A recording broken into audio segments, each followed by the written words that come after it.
Okay, I'd like to call the meeting to order. We'll start with roll call.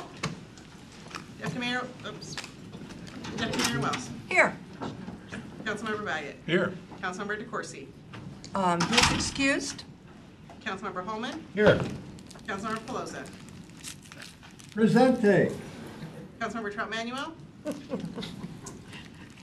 Here. And Councilmember Wagner. Here. Great.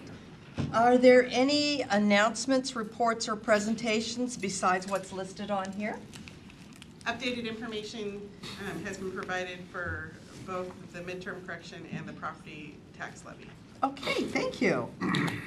We are going to go into the ordinance 6660, 10 minutes, and we're going to turn it over to, great, good. Deputy Mayor, Council, Jeff Tate, Assistant Director of Community Development Services. Ordinance number 6660 that's in this evening's packet, in sum, is an area-wide rezone to change approximately 160 acres of environmental park zone to the light manufacturing zone, light industrial zone. Within the packet, you'll find an agenda bill, you'll find draft ordinance 6660, the staff report that was transmitted to the Planning Commission, and then the public comments that were received during Planning Commission public hearing. Just a little bit of chronology. Staff first presented this matter to the Planning Commission on August 8th of this year, and Planning Commission scheduled a public hearing for September 6th. During that evening, the Planning Commission accepted public input, asked staff questions, proceeded to close the public hearing that night, moved forward with their deliberations, and ultimately voted and made a recommendation to City Council to adopt Ordinance 6660. Going back even further, originally the environmental park zone was created in 2006 under council action. It was Ordinance 6036. From its inception, and there's some confusing terminology, I think, over the years it's been confusing, the environmental park zone, or the EP zone, is in fact, or has always been, a industrial land use designation. So I think the terms that get confusing are the Auburn Environmental Park and the Environmental Park Zone. Those are two different things. The Auburn Environmental Park has historically been located within the Environmental Park Zone, but it only makes up a portion of the EP zone. So in the agenda bill, I've provided a little bit of information about the number of acres that are currently zoned EP. It's 270 acres. Of that, about 112 acres make up the Auburn Environmental Park, and then the remainder, so about 160 acres, make up really existing industrial land uses. The zoning designation is, it's not fully built out, but it's considerably built out with light industrial uses. Back in 2014, under formal structure of City Council, the Planning and Community Development Committee was approached by several property owners and an attorney and a realtor requesting that the city reconsider the EP zone and consider moving it back into the light industrial designation. So this goes back a few years. In response to that, as the city went through its comprehensive plan update in 2015, and it made its way from a staff proposal to the Planning Commission, ultimately to City Council, adopted by City Council, the EP zone was removed from the list of zoning designations, the list of industrial zoning designations. So quick reminder that in the comprehensive plan, there are general land use designations. And industrial is one land use designation. within the industrial land use designation, there could be several different types of implementing zones. So the EP zone was removed from that list of one of the types of implementing zones under the industrial designation. So currently, what we have is a zoning designation. It's on the books, in the city code, on the city zoning maps. It is inconsistent with what's in the comprehensive plan when it was adopted at the end of 2015. So there's more history to this particular recommendation by the Planning Commission, leading to really the final step, which would be to bring the city's zoning maps and the zoning code into consistency with the comprehensive plan that was adopted in 2015. Another, I think, notable point is that because of the amount of existing industrial activity that exists within the current EP zone that was developed before the EP zone ever existed, a lot of it doesn't conform to the zoning designation that it has today. So it creates a lot of challenges to folks who own those properties. Creates challenges for insurance and lending because it has a non-conforming designation. It also creates challenges in how they buy and sell as transactions occur, because the non-conforming designation presents some red flags, I think, to potential buyers. And it's challenging to re-tenant spaces as leases expire and new leases are, the property owners are attempting to secure new leases. As part of draft ordinance number 6660, you'll also see that there's a map attached to the ordinance which shows really the specific properties that would be affected by the area-wide rezone if council takes action and approves ordinance 6660. Hopefully the staff report that was provided, which has a whole series of maps and a little bit more information, hopefully that provided some additional background as council considers the action. Happy to answer any questions. Councilmember Pelosi. Can you explain attachment E? Is it easy? Sure. Page 8 of 66. I'm trying to find the environmental park.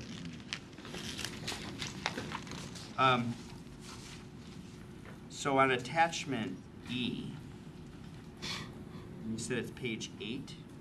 Yes. Okay. The environmental park,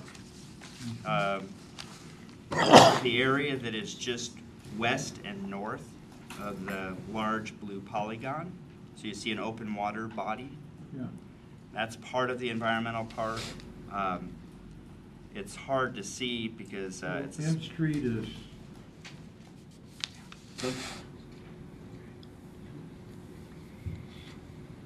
M Street? I'm at Maine. Oh, Main. I had an M, Sure, but sure. it was Maine. So Main is running east-west, Yeah. right through the middle of it's the main road that runs right through the middle Oh, of, okay.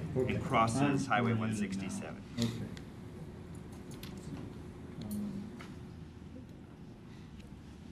Councilmember Trout Manuel. Oh, wait, I'm not finished. That's open B, shows it actually better. That's B. All right, let's go to page 11. Okay, yeah,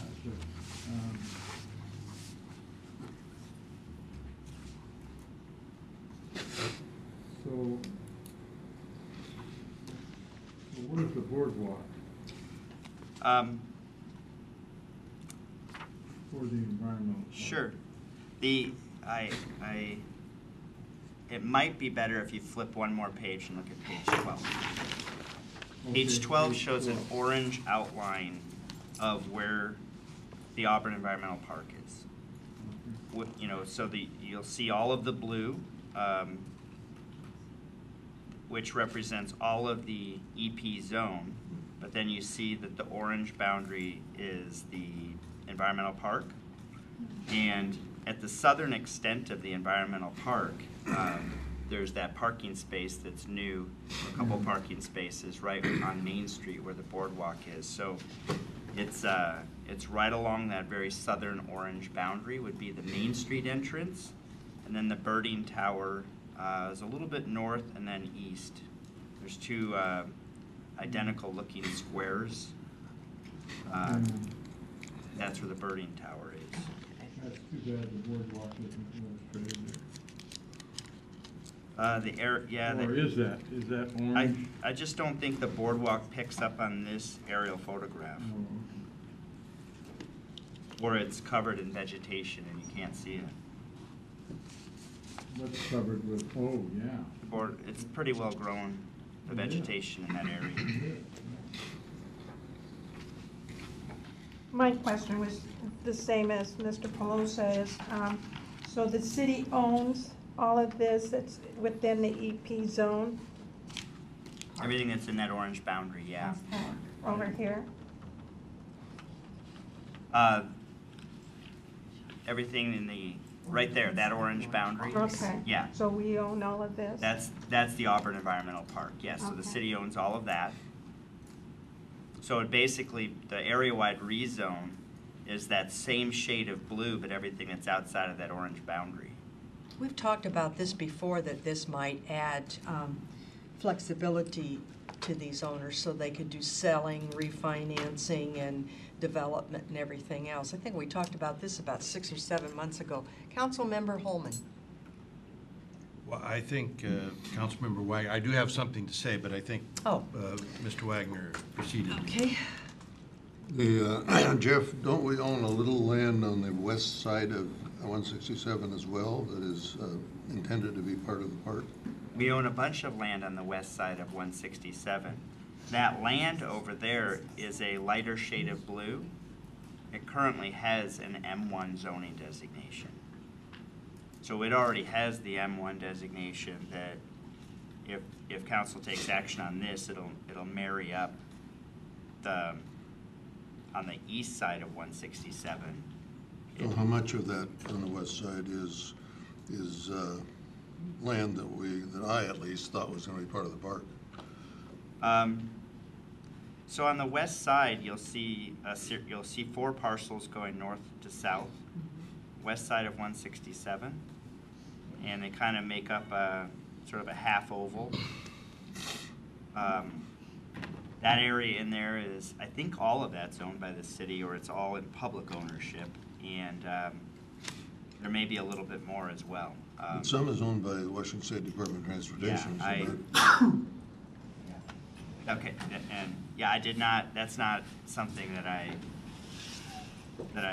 looked at as part of this proposal, because the legislative action here doesn't change or define what the park But boundary it is part of the decision process. You know, the previous councils had a strong vision for the environmental park, and it included eventually, hopefully, making that whole west side part of the park, so that as you drove down 167, you went right through a big environmental park area for the city and set a tone for that area.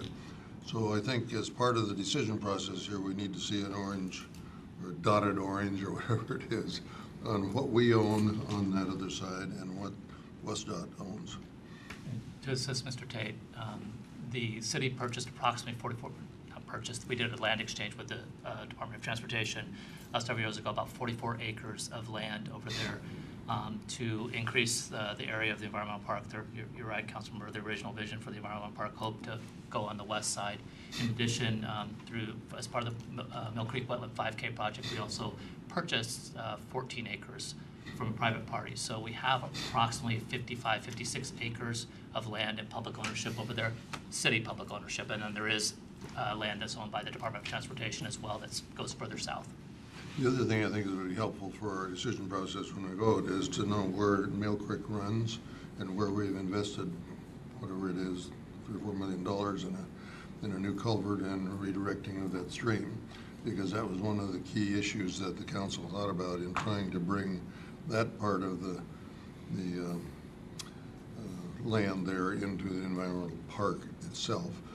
And I don't know how it ended up as M1, probably because we weren't paying attention or something, because that certainly wasn't the intention, because most of it's wetland anyway. It can be zoned M1, but unless somebody wants to spend a lot of money on mitigation, it's not gonna be developed as M1.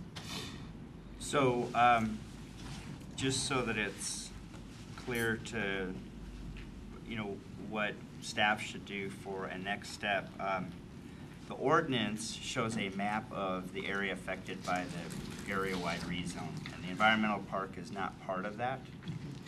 So, I want to make sure that the ordinance is clear, that the action is to change, not the Auburn Environmental Park, but the environmental park zone. But it's all connected.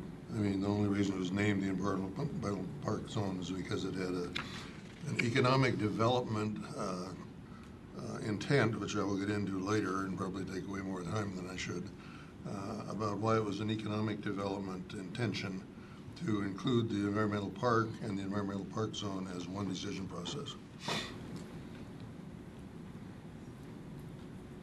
Okay, the ordinance, I don't want the ordinance to create something that's confusing later on in terms of council's action. So it's a rezone ordinance. Is the suggestion that the rezone ordinance also then define what the park boundary is? Because that's not, But that's to a separate define what action. the economic development area boundary is, that includes the environmental park, and that's what I think this council's lost sight of. And I'm gonna talk about it at length here pretty soon, but I don't see it as just the M1 rezone. I see it as that environmental park area, which includes the west side, as part of the council decision process. Councilmember Holman. Again, I don't, other than the name, we're looking just at the zoning of privately owned land and what people can do for it. I applaud the decision that council made back in 2006 when the environmental park zone was created as a economic development incentive for people that would want to start environmentally sensitive businesses. The council took action that because we thought it would really attract the type of businesses that would want to be next to and in proximity to an environmental park. Then in 2015, we had a couple business owners and their attorney come before us and explain to us that they were hurting family-owned businesses because they couldn't modify, change, or sell, and it was time for them to sell the business and move on, transfer, but they couldn't sell it because they couldn't get financing because of the zone we had recreated. So in 2015, we actually modified it for those business owners, and they were able to retire and move on and sell their property. Felt pretty good about that modification. But we did research the original thought process of council in 2006 when it was created. The problem with that thinking was that it hasn't worked. Here it is 11 years later, and we haven't brought in one single business that would profit from the type of zoning we put on it. So I don't want to discourage us from being creative in the future and creating things that might be a real economic boon to us. But if it doesn't work, then we really can't encumber private businesses. If it has unintended consequences, we also have to be willing to change. So in this packet was public testimony from two business owners, property owners in there. One was the Posey Brothers Transportation Company. Ralph Posey sent a note. This is a great step in the right direction. Good for all landowners in the area, good for business, good for the economic future of Auburn. And then another one from Eric Little, the manager of R&L Little Family Property, the Caddis Building. And This change will make it possible for us to refinance our property. Last year, when our previous 10-year loan was due, we're changing, this change will make it possible for it to be economically viable. Right now, it's not. And I think that I'm going to just make a little comment. I think a lot of us agree that we want to do something to help these businesses at the south end.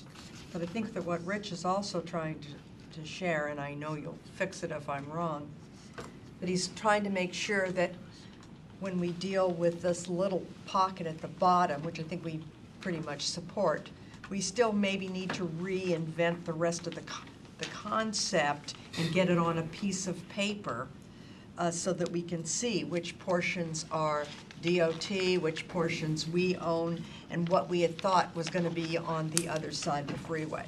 But it's your turn, Rich. Well, this is good. This is only one of the tacks that I want to talk to you about. Zoning is about highest and best use. Highest means best value, best means best for the community. Look at Houston. They went for all highest and covered up all their drainage areas to make profits for landowners. And look what happened to them. They didn't pay attention to best use. They paid attention to highest use. Now, that's the same case here, I believe, although there is this economic development advantage that I want to talk about later. But of course, we'll get letters from people who own property and would like to have an easier time developing it and would like to get the highest value. What didn't happen in this whole system was creating the incentives that we intended to have for the people who use this area. There was a start on it somewhere in the planning development. There's a draft of the first page or so of it. But we intentionally set what I call stupid levels of coverage of 35%. So there would be an incentive to give to people for a 90% coverage if they put it in an office building instead of a warehouse, that kind of thing. So granted, the conditions now are very hard to be developed against because we didn't develop, and I'm not pointing at you because I'm pointing at the planning department, not you, Jeff, didn't develop the incentives. There was a long list of them. I gave them my suggestions, other council members gave suggestions, and it just died. Maybe it was because we changed planning directors about 3 times in that period. Yeah. But anyway, I think it's wrong to change this from the original goal, and I'll talk about the economic development part in a moment, without giving the incentives a chance. Because that was the whole object now of the economic development portion, was to make this a place where people would have $100,000 a year jobs instead of $30,000 a year jobs in a warehouse. And we felt that bringing in engineers and scientists who would be part of the environmental movement at that time, which, by the way, was only 2 years before the stock market crash, so this concept never got 11 years of good test. It's gotten about 3 years of good test, and not a good test because we didn't develop the incentives. So what I'm asking is that we delay this thought process until we do the incentive thing and give it another year or two to see if somebody picks up on it. Because I'd sure rather see a whole lot more middle-income jobs, which 80,000 is these days, I guess, than a bunch of $30,000 a year unskilled warehouse jobs. And that was why we went clear down at the south end. First, we were just going to do that part up right beside the environmental park. But then I said, well, why not do the whole thing? And why not do some infrastructure improvements to make people more interested? Let's improve Main Street, let's put in utilities. None of that happened. So I can see why it has not been the success that we hoped it would be, because the incentives didn't happen, the infrastructure improvements didn't happen. More things have been built on there under the old zoning. So there's lots of things that have worked against the original concept. But I am still for trying to make the original concept work as the best use of that property, not the highest use. Councilmember Pelosi. I'm concerned about keeping the environmental park intact the way it was planned originally. A lot of things, and like what John said, a lot of things have changed since we first designated as a environmental park, and the goals there too, etc. Is there a way, planning department, is there a way that we can maintain the environmental park area for potential further development and also rezone to what Councilmember Wagner is debating. So, Councilmember Pelosi, short answer to your question is no. Not the way you described it. There are different ways to get there, but the way you just described, the answer is no. I asked if I could step in for a second because I want to respond to some of Councilmember Wagner's points. First of all, the incentives, I own that because I started the work on that and then it did not get done. So I own that in terms of it not being completed. There was a lot of conversation with Planning and Community Development, I can't even say it anymore, PCDC, where we talked about a lot of different incentives. We struggled because a lot of the incentives were ones that didn't come easy, but the work on that was not completed. I'm speaking for myself only. As far as I'm concerned, the environmental park zoning designation was an abject failure. And it was an abject failure because if you look at the legislative history, and this is not to be critical of the staff or the council members at the time, but there was not enough front-end work done. We didn't really understand the market forces. We really didn't understand what we needed to do to attract the type of businesses Councilmember Wagner's talking about to our area and to set up an incentive package that would work. And I think we're still in that same position. So to Councilmember Pelosi's question, I think we have current property owners that are hampered by the EP zoning designation.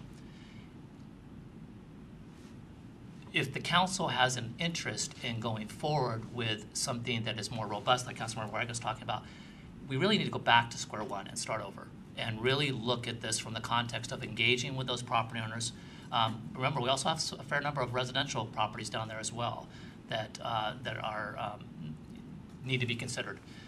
And I think we really need to do some serious, my term, sub-area planning, where we really take our time and look at this and work with the council and work with the community to put this together in a way that's going to work and really understand the market forces at play. Because in the time since 2006, a lot has changed in the marketplace.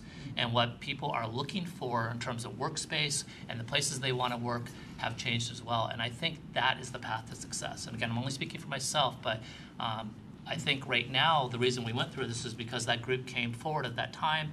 They expressed their concerns to the PCDC. The PCDC listened. That was brought back to the rest of the council at that time. I think the council was interested in their concerns.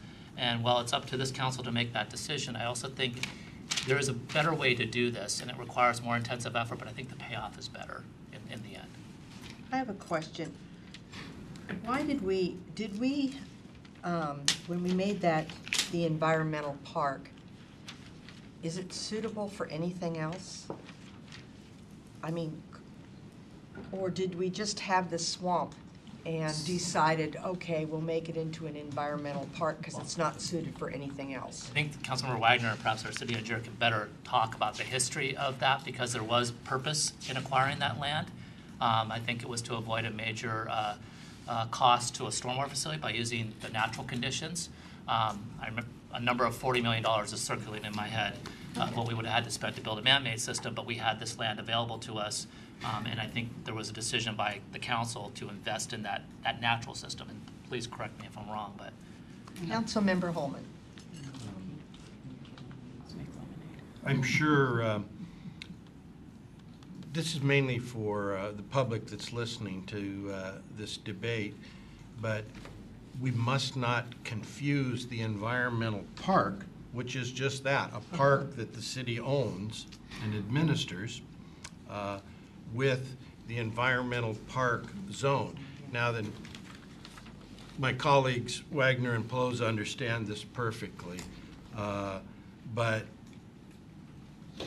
what we're debating has no direct land bearing on the park. This is outside of the park itself and is privately held and owned land that we're talking about the rezone. Am I correct in that? You are correct, Councilmember, yes. And this is private land that has a zoning that just happens to share the same name. Now, we were hoping back in 2006 to use this as an incentive to drag in, to bring in the types of businesses we wanted in there, as Councilmember Wagner described, but it hasn't come to fruition for the reasons you stated.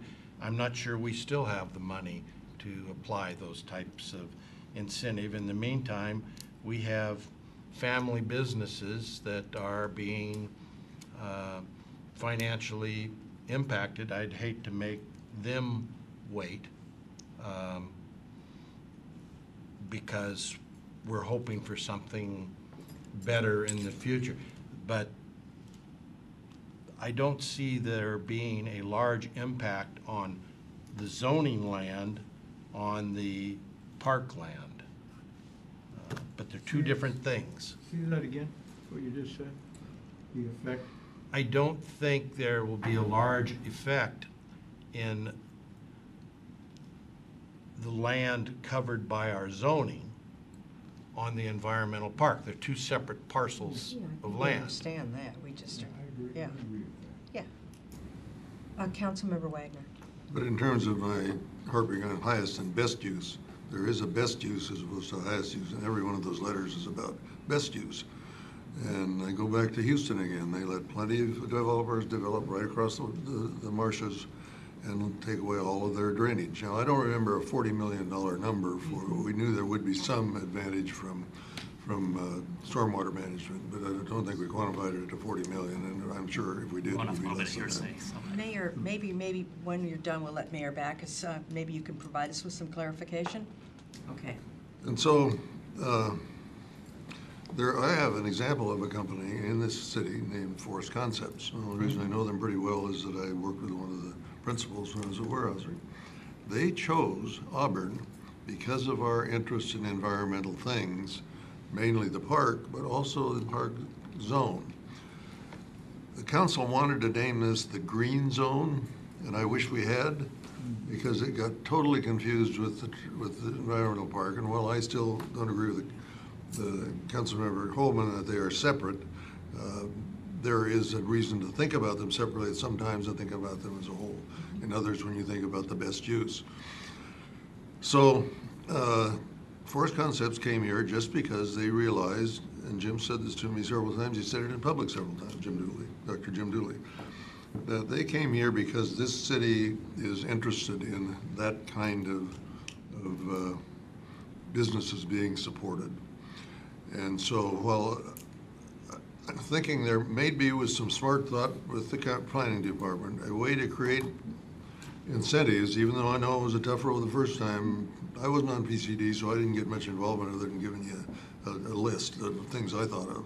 But probably the biggest item on that list is the 35% ground coverage. You know that doesn't work for M1, but if the guy wants to do M1 kind of things, he's got to do a lot of landscaping, he's got to do something that makes it so he can have his 90 or 95% coverage. That was the goal we were going for, and why. But back to the Forest Concepts, you know, they're a very successful company. They just got another big grant from the government to do more work on sustainable management of forests with their various products that they use for forest fire restoration and other things. But Jim has said over and over that the fact that we displayed that interest in sustainability was his reason for talking his other principals into locating in Auburn. So I think there are people out there who will view this if we take the right approach. And what we've got now doesn't work. I actually absolutely agree. It's because the council set these relatively low thresholds for real development because they wanted to leave some room for incentives. So I really think to give this a true test and to attract more companies like Forest Concepts that pay probably $150,000 to their employees, is in order to explore the incentive aspect. And I know these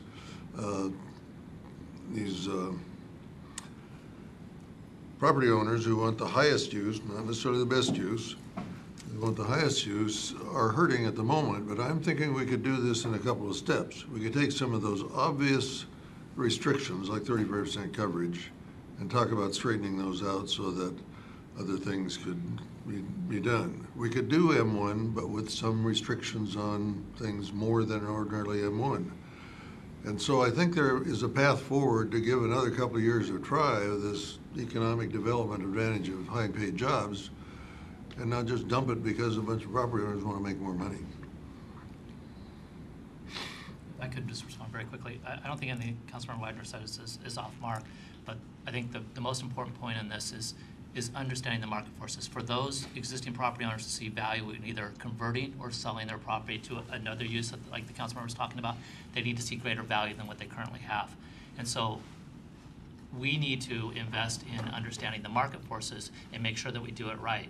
An example of doing it almost right but not doing it right is if anyone saw the article in the Seattle Times that talks about South Lake Union. Big success, right? Well, except after 5 o'clock, businesses don't know what to do because everyone leaves. Well, that's a bad market decision because they didn't understand those market forces of the type of employees they were pulling in. Same situation here. I'm making a pitch to really understand the market, to go into those incentives that fit with the market, that make that worth both the conversion and the investment into primarily revitalizing land, because you have a lot of land that's already built down there. So you'd be either converting buildings or tearing down and rebuilding. So there's a lot of private sector investment, putting aside the public sector for a second investment, but we've got to make it worth their while, so to speak, and we really need to understand those market forces. Councilmember Wagner. Another simple step we could take in a staged process is to take the south half of from Main Street and go ahead and do M1 with everything that's there now. But then still continue to try this experiment with the part that is right adjacent to the environmental park. So I think there are a bunch of ways that we can move in a staged process here to help out a lot of these property owners while still working for the best use of at least that north portion of the environmental park area. Mayor Backus, did you want to give us some Yeah, pointers? there were, well, not necessarily pointers, but just historical, right? When some of us were on the council at the time, former Mayor Lewis, this was one of his pet projects, very excited about it. And when he brought it forward to us, his comment, as I was just saying to Councilmember Wagner, was when you're given lemons, make lemonade. And that's what that plan was, because there was a price tag, and I remember it being between $30 and $40 million is my recollection, and perhaps that included a lot, but that was what it was going to take to be able to utilize that space differently than what it had been used for, because it was very wet. And we were all excited about it. I remember Councilmember Lynn Norman and Councilmember Sue Singer and I working with Mayor Lewis, and as did you. We were looking at Puget Sound Energy. Remember, we courted them heavily to come in here. And what we had in mind and incentives that we were even talking about at the time were not attractive for Puget Sound Energy. We had to beg and plead for them to even come in and talk to us because they simply weren't interested at that time in what we had to offer. It was like, yeah, it's a nice idea, but. And we haven't, you're right, we have not kept up with the idea of incentives in that area. As we were talking about earlier today, perhaps that is an avenue we can go down and revisit that. But the one thing that I think that Jeff and Kevin and their work with the Planning Commission has been is we're trying to be flexible. If something isn't working, then we're going to try and be flexible and meet the needs of the property owners and what's best for the city. Not just the property owners, but at the same time, we don't want to damage their assets either. We certainly don't want to do any taking of the value of their assets, and it just hasn't been working. So this is an approach that Jeff and Kevin, let's revisit this because it's not working the way it is. We're not benefiting anyone, quite frankly, right now. The environmental park is a wonderful asset for our city. The environmental park zone perhaps has not lived up to the expectations.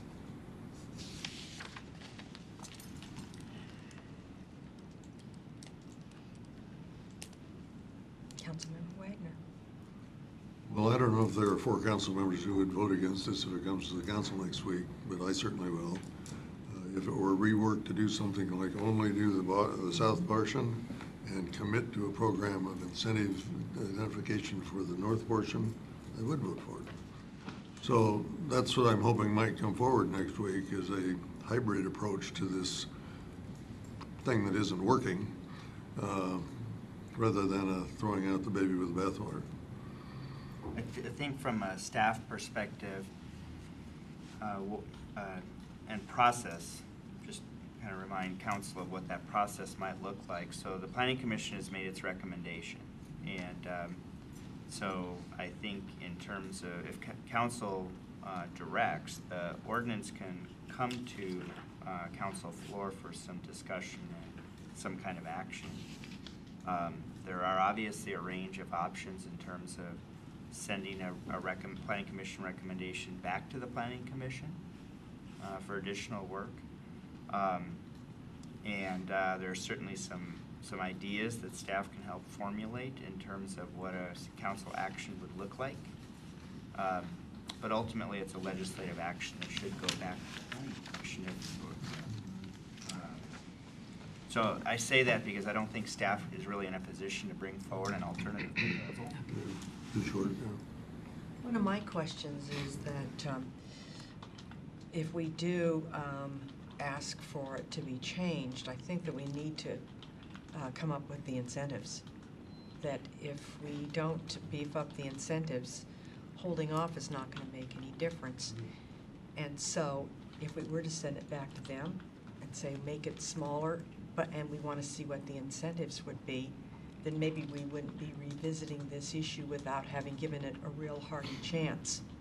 I'm going to take that one step further. I personally feel that we need more incentives on Main Street than we do out in the flooded area. And we have a limited amount of time and resource. And I would rather fix Main Street and make some builders happy and try our luck at real solid incentives for Main Street with the Planning Commission. If I might interject. Yeah. Everything you said is perfectly good. I think the one thing I would encourage you and the rest of the council to think about is I think one of the reasons why that incentives conversation we struggled, and bluntly I think we went a little bit circular, is because we didn't understand the market. And so we were kind of throwing darts at the wall, if you will, of trying to figure out what would be enough to get them here, whether it was relief and zoning standards or financial incentives. And I really think no matter whether it's in the environmental park or downtown or anywhere else, I really think, maybe as I'm getting older I just think this way, but I really think you need to understand the market you're playing to. And I think before we jump into a headlong conversation about incentives, I would really encourage us to start with that conversation about market. And part of that market conversation is also about what's acceptable to council.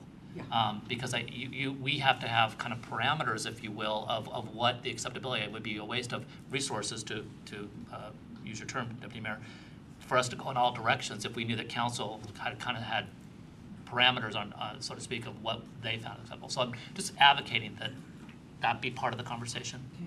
Councilmember Pelosa and then Councilmember Wagner. I agree with all that's been going on at this table tonight. I'm going to go back to Economics 101 and the environmental park. The environmental park, in my opinion, was adding another park to the city. That's the main thrust. Forget the economic stuff. We have something extremely unique in that environmental park that other cities do not have. Other cities would like to have something of that type of environmental vision. Right now, however, I'm not very happy with the environmental park maintenance. I mean, you can't walk down the boardwalk now, and you can't even see over because the vegetation is so bloody high. So we haven't really maintained it as an environmental boardwalk park.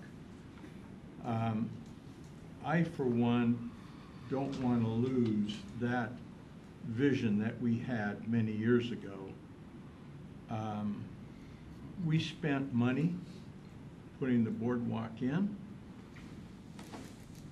We need to maintain it better so that people can bring their kids out there, look at the beautiful flowers out in the meadow.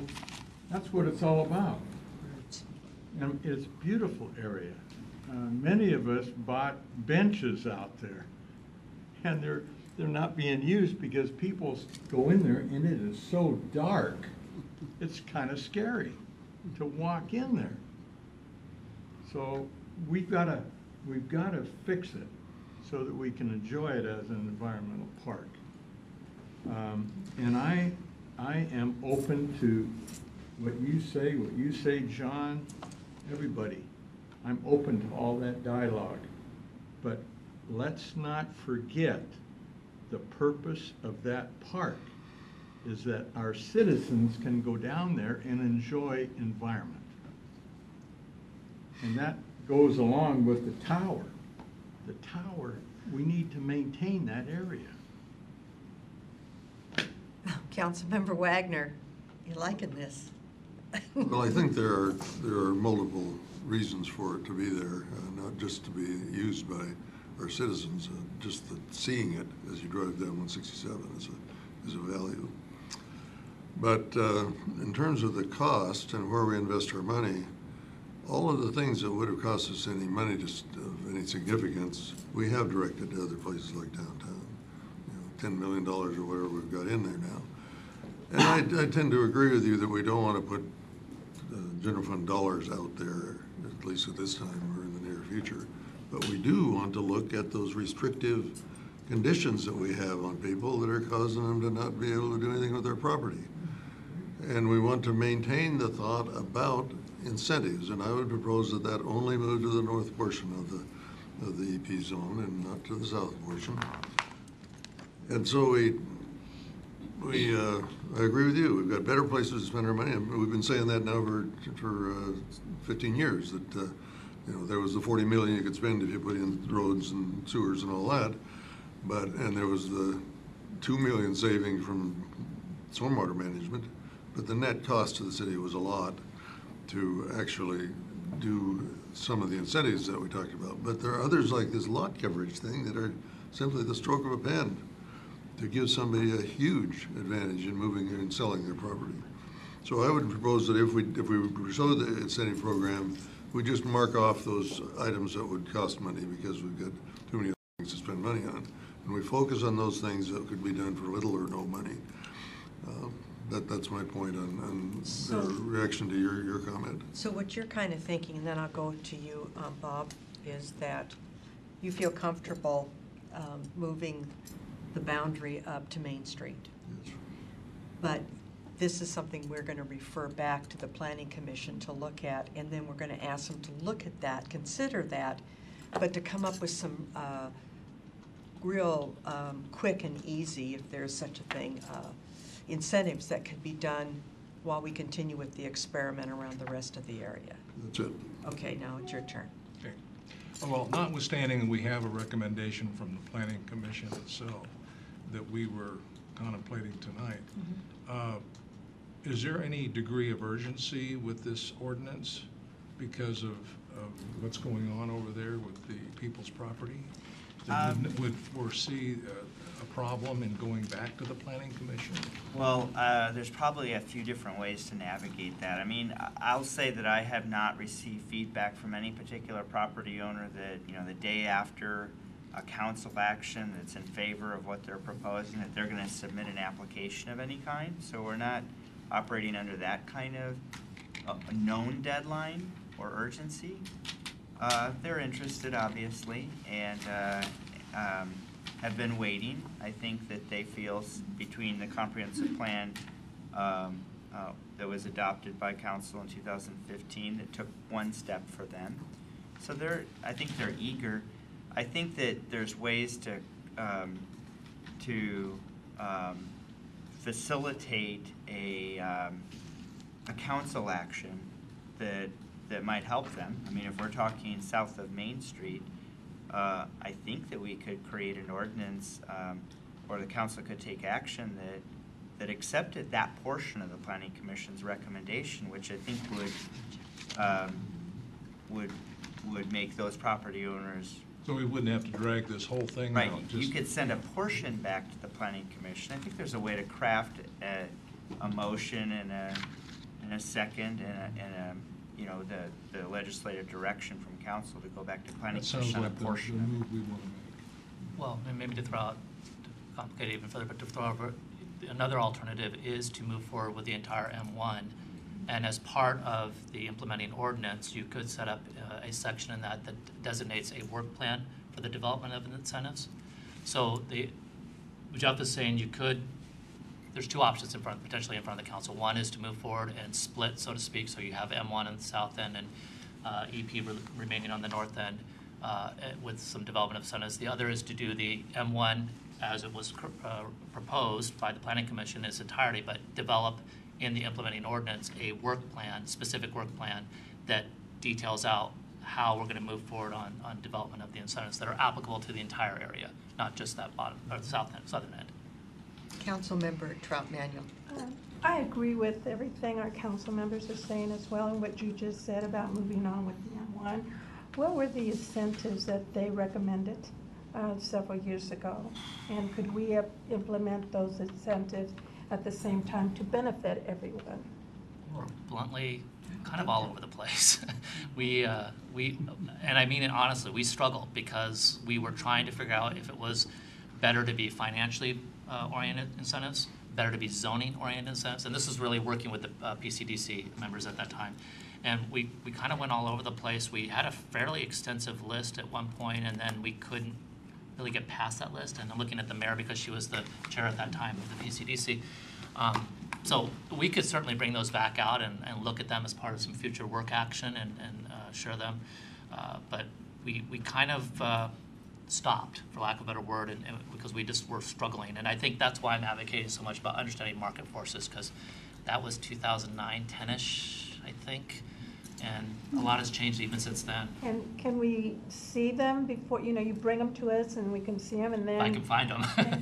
that way we can make a decision on if this is something that we actually would like to see, move forward, so. If Jeff, you're telling us that we are not in a crisis mode with two people waiting immediately to do some redevelopment with their property that wouldn't work if we leave it the way it is, maybe in respect to the Planning Commission, we share what some of our thoughts were and let them study this, letting them realize that we're concerned about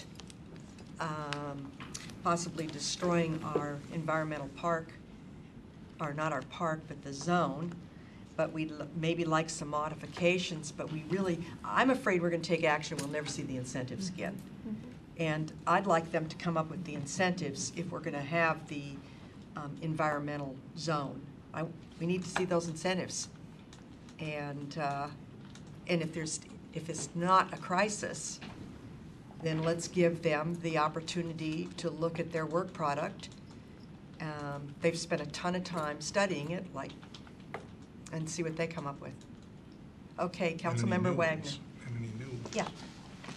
This is not real urgent, but it kind of could be. The GSA, as you know, is planning to sell their property and find another spot. And they'd like to be fairly close to here so that their employees still have the same kind of commute. I see that southern part of this zone as a nice 100 acres for a new GSA facility, and keeping all of those jobs in this town instead of off in Kent or some other place where they're likely to go. So, well, there's no proposal on the table for that. We do know that GSA is looking for a new site and wants to sell theirs, and that's great, but we wish they wouldn't move out of town. So I think if we moved forward with what Jeff suggested, of rezoning just the southern part, this next council meeting, and going back to the Planning Commission with a charge to look at the northern part, that's the approach I would like to take. Councilmember Holman. Hasn't GSA made the decision to stay where they're at? Is their plan to move still on the table? They've gone Mayor back Backus. and forth. So they are, with the new administration, there are changes to what they want to do. They have not come to a firm decision yet. Otherwise, it would have been brought forward to council for you to know more about it. But there are still discussions. They have not replaced, to the best of my knowledge, yet their director for this region. And so it's taking more time. Well, my thoughts is that cutting the zone in half is kind of, well, let's rephrase that a little bit. While I applaud the decision to try making a environmental zone as a economic development tool, it didn't work. And 11 years is an awful long test, even though the Great Recession was right in the middle of that. It still didn't work. And if we cut it in half,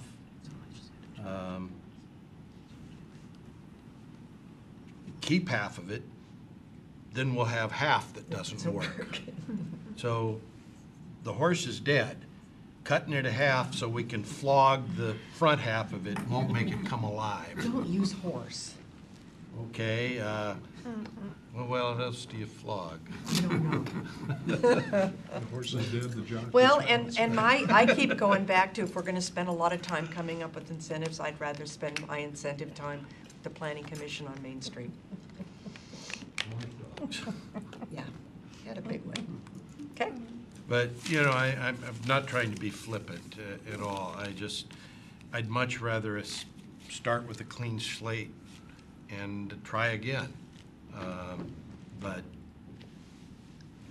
making it small and hope that what we've done might work. 11 years is a long time for an experiment to run.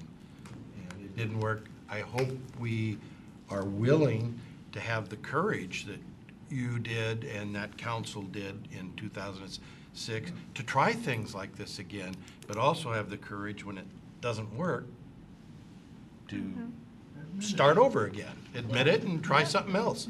Try, this time we'll call it the green zone. Although I get nervous about that because that's what they called the place that I got shot at in Baghdad. Was the Okay. green zone. Councilmember Baggett. Well, I kind of agree with Jeff's suggestion.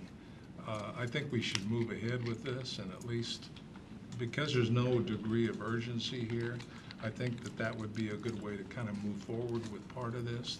The part that's affecting the tenants or residents over there, property owners.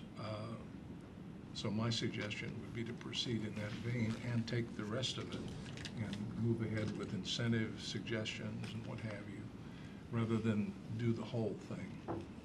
Say, so Mike, I want to clarify to make sure. Are you talking about the going up to Main Street? No. Okay. So explain it to me one more time. Okay. The whole thing. The area we're talking about here, where Okay. we have residents over Okay. here, property owners.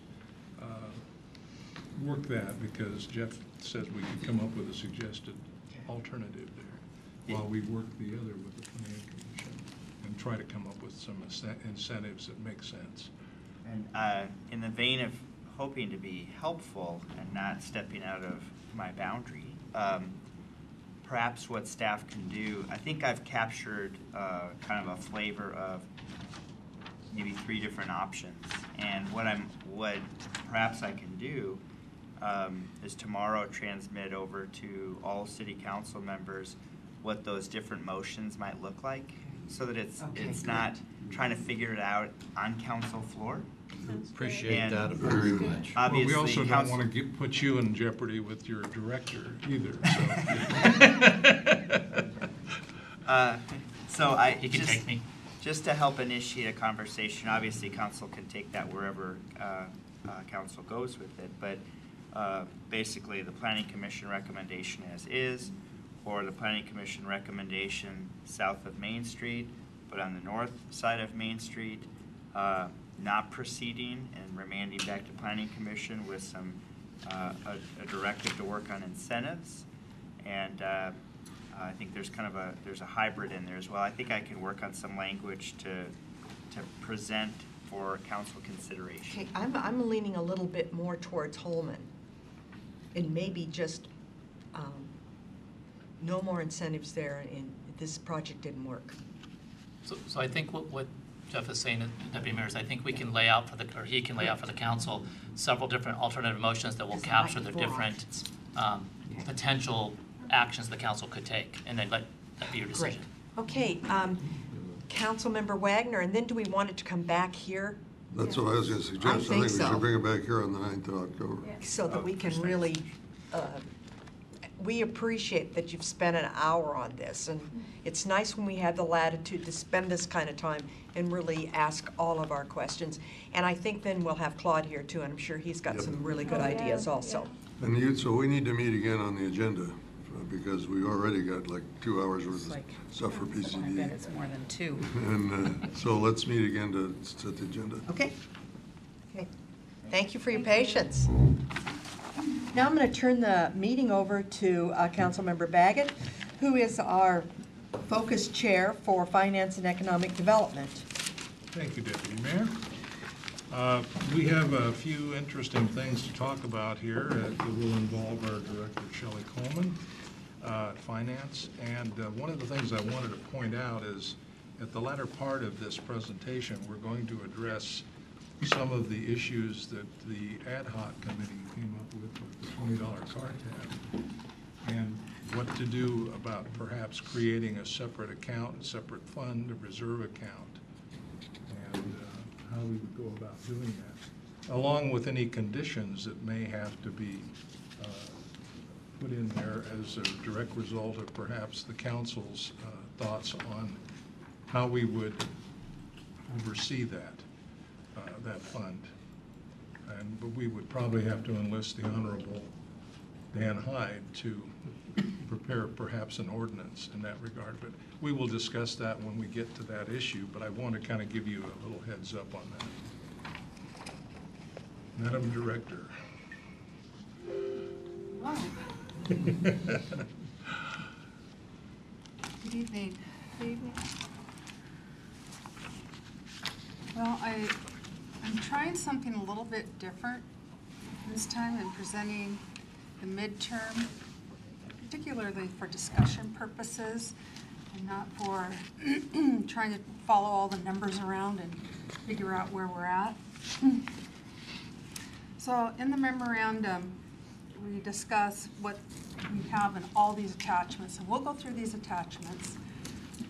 And what we've done is we are bringing forward fund balances. Remember, at the last budget amendment we did in June, we had to amend the 2017 beginning fund balance to the 2016 ending actual fund balances. Well, that amendment to the 2017 beginning fund balance, we need to trickle that all the way through to 2018 because it impacts that year also. There are also things in here that have to do with things that happened in our budget amendments number 1 and 2 that carry through into 2018. So we have to add those items. And then there are some new requests. And then finally, well, not finally, and then there's always, as in every year, we amend our CFP, our Capital Facility Plan, and Public Works provides us with a schedule of the projects and what they want to increase, decrease, add, delete. So that is included in this amendment also. And some of it is changes next year, and some of it is what we anticipate will be carrying forward till next year.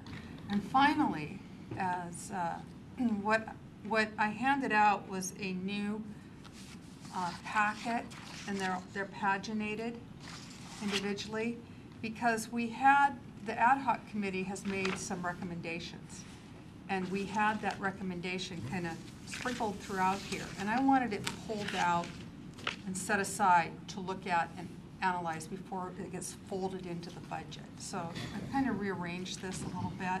So the last attachment discusses the changes that are being recommended by the ad hoc committee. I guess it'd be attachment 4 and 5, but we'll get to those. So that's what I changed. We still had some of those changes from the ad hoc committee that were put into this, that were in the packet, and I wanted to pull those out and set them aside so they could be discussed independently of this amendment.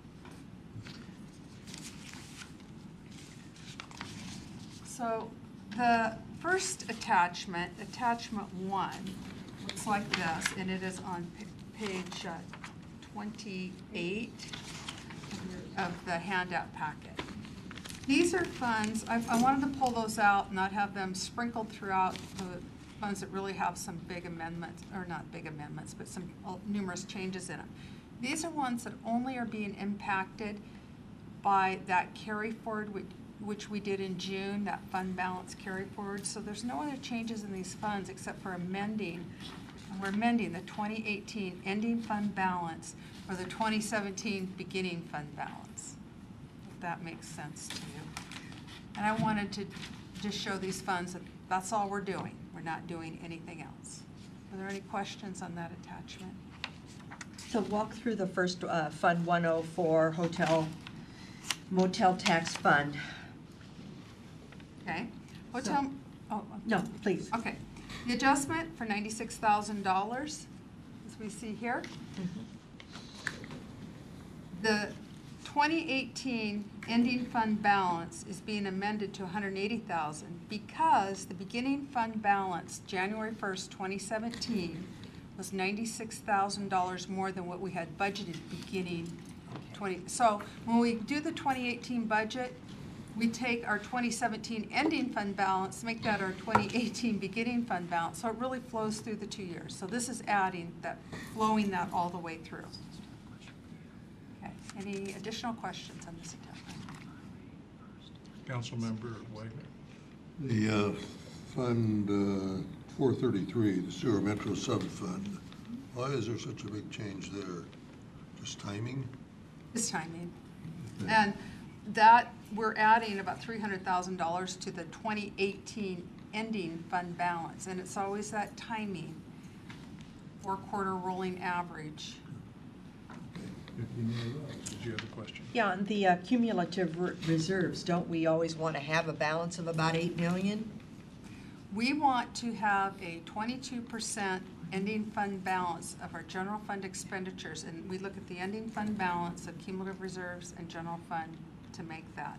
And yes, it generally runs around $8 million. Okay, so that we're in good stead there. Yes, we are. Okay, great. Any other questions? All right. Attachment number 2. This is the general fund. And what we've done is we started out with adjusting, as we did on that first attachment, the beginning fund balance from 2017, and we're carrying that through. And all these were adjusting 2018 ending fund balance because we already have a budget in place. So we look at ending fund balance and we take it up or we take it down. So there's, again, the $2.5 million was the adjustment to for the 2017 beginning fund balance. We have. So Shelley, looking up here at the very top right corner, ending fund balance impact. What year should that be?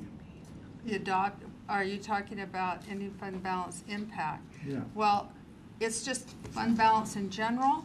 The first number, the 5.8 million right here, that is the 2018 budgeted ending fund balance today. Okay, Today. and it could grow by the end of the year. Well, we Could will. shrink, too. Well, what we're doing is we're impacting this 2018 ending fund balance with revenue changes and expenditure changes. We already have a budget in place for 2018. We have revenues that we've estimated. We have expenditures that we've provided for. And it has brought us to that 5.8 million ending fund balance in 2018. Now, we do have some revenues that we would like to adjust here, and we also have some things that carry forward from budget amendment number one and 2, and also some new requests. So we are increasing revenues as we did in 2017 for property tax by $500,000. New construction was stronger, and so that adds to our tax base. We also have revenue from the city traffic school. We included revenues in BA number 2 for the traffic school. We also, the traffic school, we anticipate will continue into 2018, so there will be revenues in 2018. We are also adjusting utility tax revenues. They were under budgeted. We're not increasing utility taxes. They just were under budgeted, as we explained in BA number 2. So what you'll see, the transfer out of some of the funds, the utility funds, into the general fund later in this amendment. There were quite a few technical corrections, if you will, with the position budgeting module, where it dropped some positions. They just got unfunded. It had to do with employees, some new employees that came on and were added after we ran the module, and then it only picked them up for 2017. It didn't pick them up for 2018 or when they got their step increase. It was problems we were having with our budget module, our position budgeting module, our staffing module. We are now doing additional review of all those to ensure that they're all captured. There was 3 or 4 that just were dropped that we've been able to identify. So that's not this new FTE, administrative assistant. That's a new, that was added in BA number 2. It's these two. Can you, 85, yes. Councilmember Pelosi. what is that FTE, administrative assistant? That's the one, that was the one that was added in budget amendment number 2 in June, and that's in the mayor's office, and that assists in economic development. It assists in multimedia services. It assists with the Healthy Auburn initiative. Did I cover them all, Mayor? And that's for a full year, not for a half year? That's for the full year.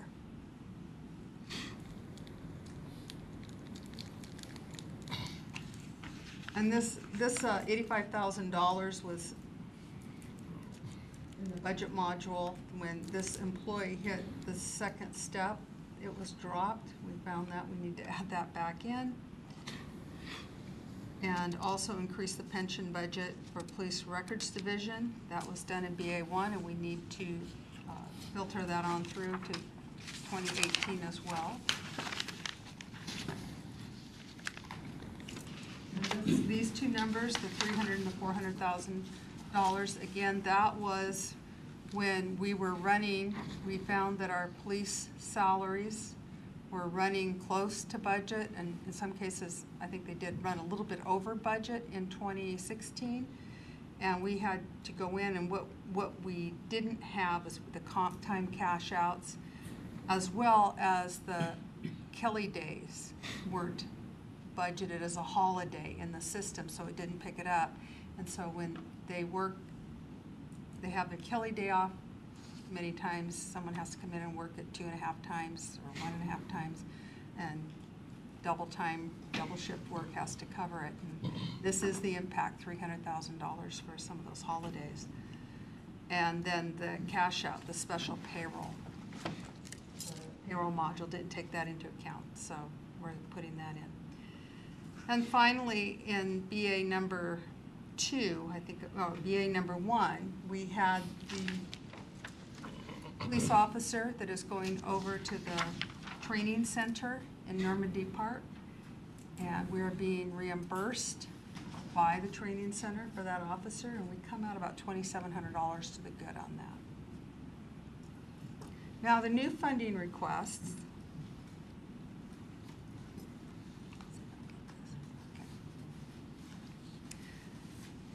We have the homeless shelter.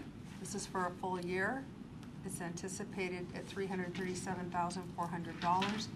If there are other funding partners that can come in and possibly pick up some of these costs, they will be inserted in there, and the city will then, their costs will reduce. So the $20,000 that we spent to help set up the modular center, that's in addition to this? Those are costs that were incurred this year or are incurred this year. And this is for next year? This is for next year only. Councilmember. How much is the other two entities, the food bank and Valley City's going to contribute to that?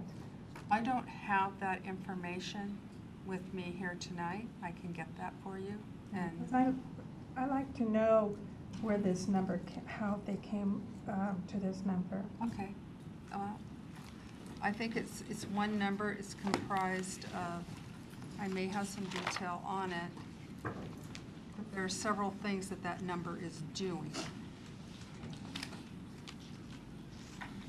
And so this would be outside of the block grant or a Yes. match block grant? Yes. Okay. And I can get that for you. I don't want to sit here and paw through my budget Okay. book. Yeah. But, you know, it's a good question, and we can get that information unless I put my fingers on it here real quick. But I am not coming to it. So I will get that information. Would email be a good way Sure. to distribute that to you? Okay. So with the homeless shelter having about 35 people, that figures out to be about $9,000 for Yes. each occupant? Yes. Okay. That's how at the map. But here. I may have been overgeneralizing because I see that there's the overnight shelter. So unless the day center becomes the overnight, so I'd like to see a breakdown Sure. on all of that, because I still really have a serious problem with people if I need using portable bathrooms and wash stations. Mayor Backus. So the $337,000 is worst-case scenario. There are some grant opportunities that are being looked at. That is for the overnight shelter, for the resource center, and there are some specific reasons for the rental of the modular wash station and restrooms. That is for the day center facility. That is not for the overnight shelter. The overnight shelter will be in an existing building at Valley Cities. So the modular stations and restrooms are for the day center. So Mayor Nancy, so where the city's paying for the overnight shelter for these individuals? To So- Valley Cities, or how is that going to So work? Catholic Community Services will be the organization that we will most likely be contracting with for those services. It will be hosted by Valley Cities, and the Auburn Food Bank will continue to oversee the day center, the Ray of Hope Resource Center. So all of that will be coming back to council as a full presentation. Dana couldn't be here today. There was a family emergency, but she couldn't be here today, or otherwise she could speak to this a little bit more. But this is a worst-case scenario, and when we presented it to Shelley, Shelley said put in the worst-case scenario so we don't need to come back. But the anticipation is that several grants will be coming forward. That includes something from the Auburn Food Bank that they're receiving for overnight sheltering. Because I think it would have been nice to have had all of this out front at the very beginning, so that we could be prepared to give, money and everything, and instead of now seeing how much it's going to cost. And So this has been being worked on, and so now that the budget amendments are coming forward, we're still putting all of that together as a presentation for council to be able to understand the full detail of it. thank you. So Councilmember White. Your calculation of 9,000 per person per year is still only about 25% of what it would cost us to put them in jail. Thank you. Why not? You couldn't arrest them. And it's not the same 35 people. The city's, the next item is the city's incubator program. that we have going. We do have the $65,000 grant that we anticipate that will again receive from the Port of Seattle. And the expenditures are $122,000. Then there's also a new position requested in this budget amendment, an economic development coordinator. And the automatic vehicle locating system. We have this currently on all the M&O vehicles. This will then put this program, extend it to the cruisers, the patrol cars. And it's a great tool for resourcing and knowing where, maybe I'm oversimplifying this, but it'd be kind of like the Uber, where you can look and see where the cars are. When you call an Uber and you see all the little cars moving around. So resources can be deployed, who has the closest patrol car, et cetera.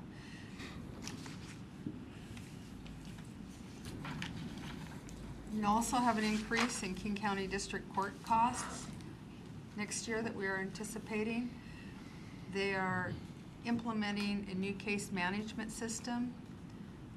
They tell us their court calendars are increasing. We have asked that, all the cities have asked to meet to figure out how we can start controlling some of these costs with King County District Court. This is 135,000 additional cases. Also, our case count is up 8% this year. I think that's the correct number. When we have a new prosecutor, I think even though we have some vacancies in the PD, I think we overall have a higher level of officers. And so we just see an increase of activity in the court. There's many factors that are going into that number. Councilmember Pelosi. And we can, there's been a lot of scuttlebutt about the district court increased costs. I'd like to see the council have a study session on the district court. And when we started, where we are now. Thank you. That could be part of your municipal, muni services special focus area. Yeah. Good topic. Good topic. It is a good topic, and then because we were all pounding ourselves on the chest for why we went this way. But I think we ought to take a fresh look and see if the implementation is working the way we thought it was going to work. Councilmember, And if I might, Bob, if I Sorry. might continue, we can talk about that when we get to.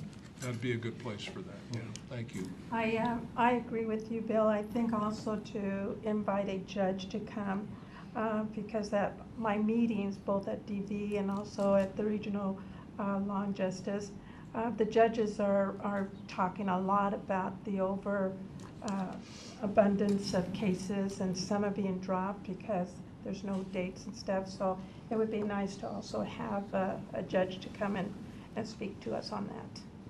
Would that be something that Dan could handle? Well, I would certainly at least want my prosecutors here too, because Yes. sometimes judges and prosecutors may not be in the same. I will get with Rob. I will get with Rob and Okay, that would be fine. yeah. Now, we can discuss it more under our committee. Yeah.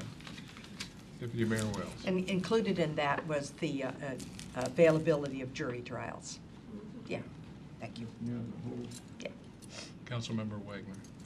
When we see those bottom line numbers for 3 years' worth, and, we're gonna see a savings.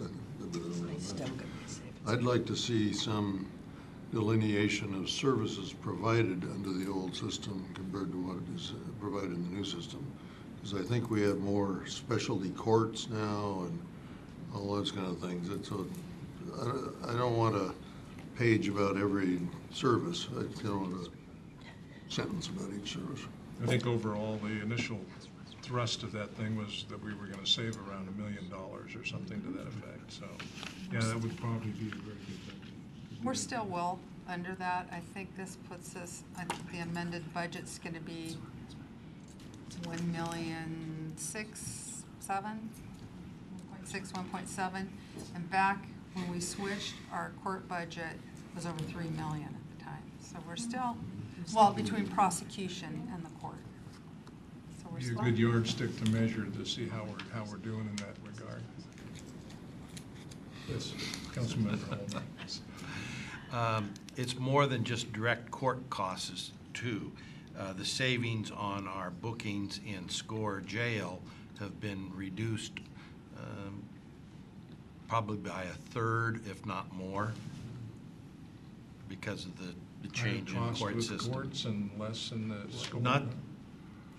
It's much less in SCORE. We've gone from an average daily population at SCORE of over 100 to about 60 to 70 is an average daily population for Auburn. Just And for that can- Auburn. And that can be a direct attribute to the change in the court system. So there are many costs associated with the court system. It's not just the direct operating I'm sure there costs. are. Thank you. And finally, another technical correction on a salary got dropped. Overall, the adjustment to the general fund ending 2018 fund balance is about 1.6 million, which will bring the amended ending fund balance to 7.4 million. And this does not include any revenues that come in over budget or any expenditures that come in under budget. So this is good. Deputy Mayor Wells has a question. Yeah, when we have a vegetation field supervisor, does that supervisor just supervise, or does he move vegetation? I would have, you're asking whether this is a working supervisor? Yeah, I didn't know how to say it. Right. Yeah. So- I think they're all working all working, they don't just Okay, do great, this. good. 'cause this I'm is- going to walk out on that limb. I'm sure that it's a working supervisor. So as we're looking at some of these increases, have we taken into account the money that we're not going to be getting any longer on the mitigation money? That's a very good question. We will not be impacted by that change in the mitigation funding until we sit down next year to do the 2019 and the 2020. I call it the 1920 budget. And Okay. I like that. Okay. it's the 2020, 19 and 20 budget, and we will be looking to carve out of that two-year budget about $1 million. Okay, okay. And then in the next year, we'll have to take another $1 million, and it can't be one time. It Yeah. has to be something that's ongoing. Councilmember Webb. I'd like to see for item, let's see, I'm trying to find it.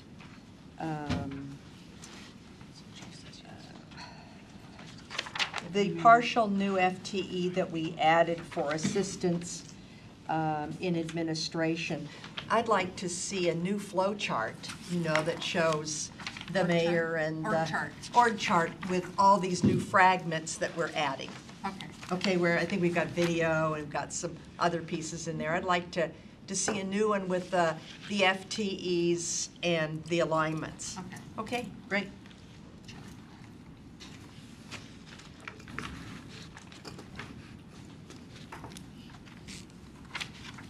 And where they're funded also, where they lie in the org chart, where they live, their home department, they may be funded out in other departments also, because we distribute the salaries.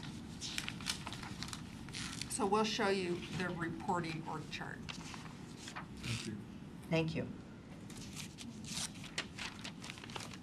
Material Street Fund, again, we have the beginning fund balance that we're bringing forward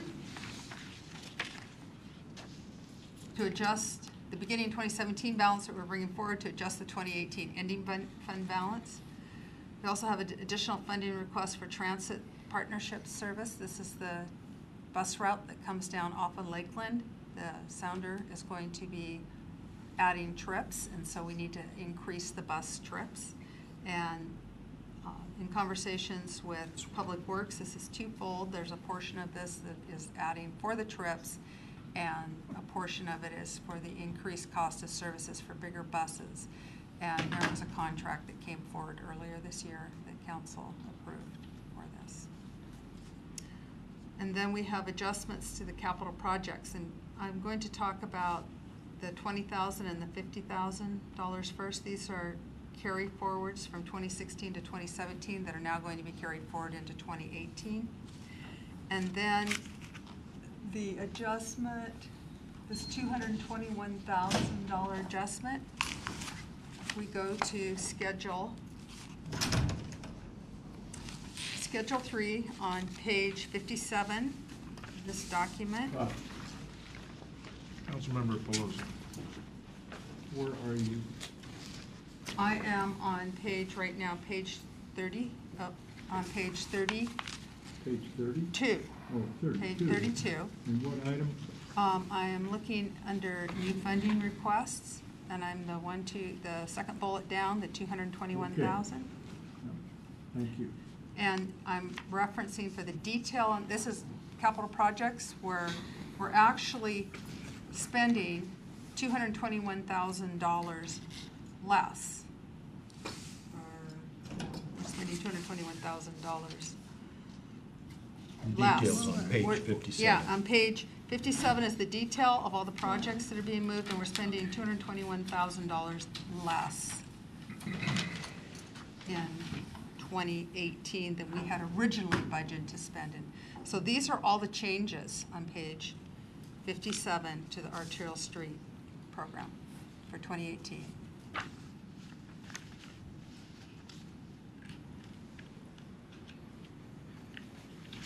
Deputy Mayor Wells. Back on page 37 of 66, or probably your page 9, what are we doing with the HVAC? Oh, okay, page 37, in the capital improvements fund. When this building was remodeled, all the different areas, the HVAC unit we're in zones. This building's in zones. I'm gonna try to make this simple because that's all I understand it right now, is that the simple's not in all the details. But there are zones for all these different portions of the building that were. As long as there's Yeah. not an environmental And- park zone. Yeah. You know, the zones for the administrative office, the zones for legal. And the reason we didn't upgrade everything at once is because we didn't know where the duct work was going to go. You need to know the ducting and the plan and the layout. The council chamber is the only piece of the system that has not been upgraded, and it was not improved as part of this. The funding wasn't pulled forward. So what we're requesting here is to update this section, and the money is going to come from the capital facility fund. And the capital facility fund is on page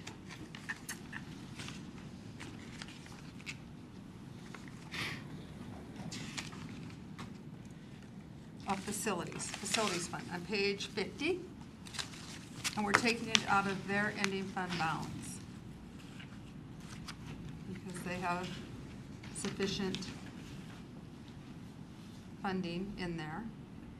So the 2018 ending fund balance was about 1.2 million, and utilizing this 200,000 will bring it down with the other balances, will bring it down to a little over $1 million.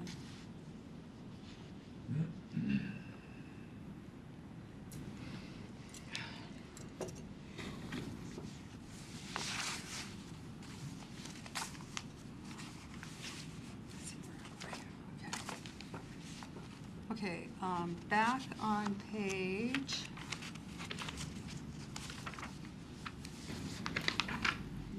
page 32 and the schedule on page 57. Were there any questions on Arterial Street Fund 102?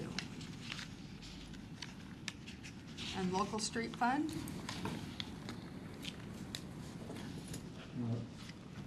Councilmember Pelosi.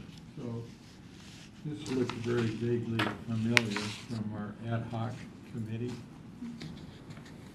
Okay. So this was shown, right? In the ad hoc committee, this type of. Well, you're thinking of the green and the white, and Yeah. yeah, that's just the coloring. We didn't. I don't know if we showed all these projects. Oh, I think we okay. looked at the real estate excise tax, Okay. and that's going to be in here also. There will be a page on that. Bill's questions relating to this. Okay, Fund 103. So it behooves us council then to look at all of these projects. And if we have any comments, because obviously we gotta look at these line for line. What page? 57. I'm still on 57. I would like to, we're going to talk about this again. This isn't the only time. So there's going to be, this is the study session. The directors met at the very end of August, and we gathered this information up very quickly so we could get it to council for the first read. We are going to look at it again in So if I was to take the monthly project report that comes out, I could go in there and look at CP 1705, and it'll give me more detail. Yes. It will Is that give you more right? detail, it will show you the total project Yeah. cost across multiple years. This Right. is just showing you one Yeah. year, Yeah. and a lot of I'm these familiar with changes that are report. because, That's a good report too, by the way. a lot of the changes in the 102 fund is because we didn't get the grants that we anticipated, so a lot of those reductions Okay, are I because those just grants wanted don't to know exist. where I go Yeah. from here. Yeah, okay. Yeah, it all Perfect. Patience, grasshopper.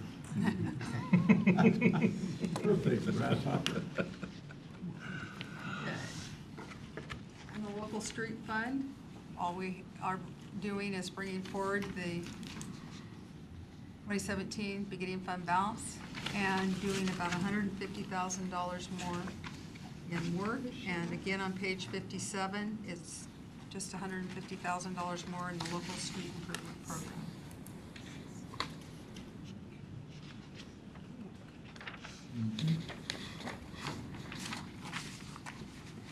So what do we, What do we- on the local street fund, we only have 150,000 in it? Oh, no, we have, This is this just a is just change? adding to what we have. There's, I think, a couple, Okay.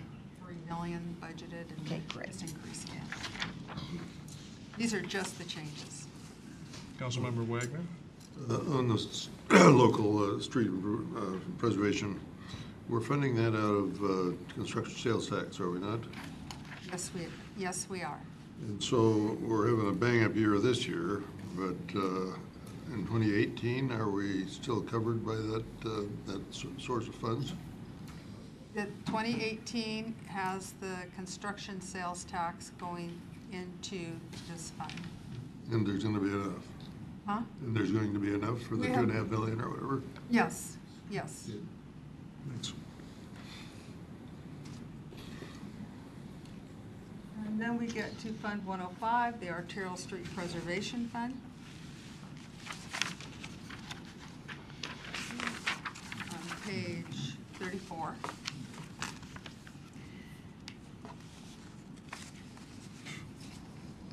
Okay, and here's where you see some of the utility taxes, we're increasing them as we did in the general fund. Remember, 1% of utility taxes comes into this fund. We have the beginning fund balance, and then the net changes in this fund are, again, we're going to be reducing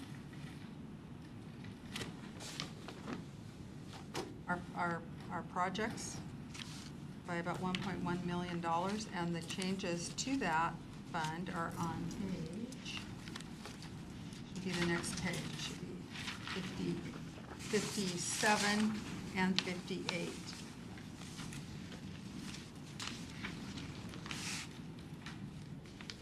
Deputy Mayor Levy? On page 58, under Mary Olson Farm Watts property acquisition, does this mean we're buying it? It's still in, it's in the budget, The funding source is $125,000 from the King County Conservation Futures and $125,000 from now swapped it out from REIT. Darrell's requested to, Director Faber's requested that we utilize the Parks Impact Fee funds. Would that, wouldn't the acquisition of property be a decision made by the council? It would be. Okay. This is in the budget as a placeholder. Okay. Councilmember Pelosi. Can you watch property? Is that It's- adjacent to the? It up is above. adjacent. It's up above the Oh, Olson. okay. Yeah, keep the fish I happy. just didn't know the name. Yeah. and- Yeah. Okay, I remember. Thank you. Are there any changes on our,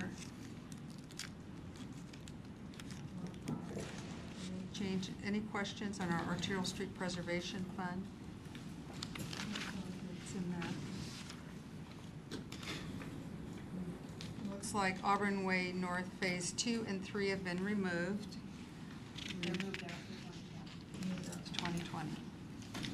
We can't do 3 until we do 2. So if 2 goes away, 3 goes away.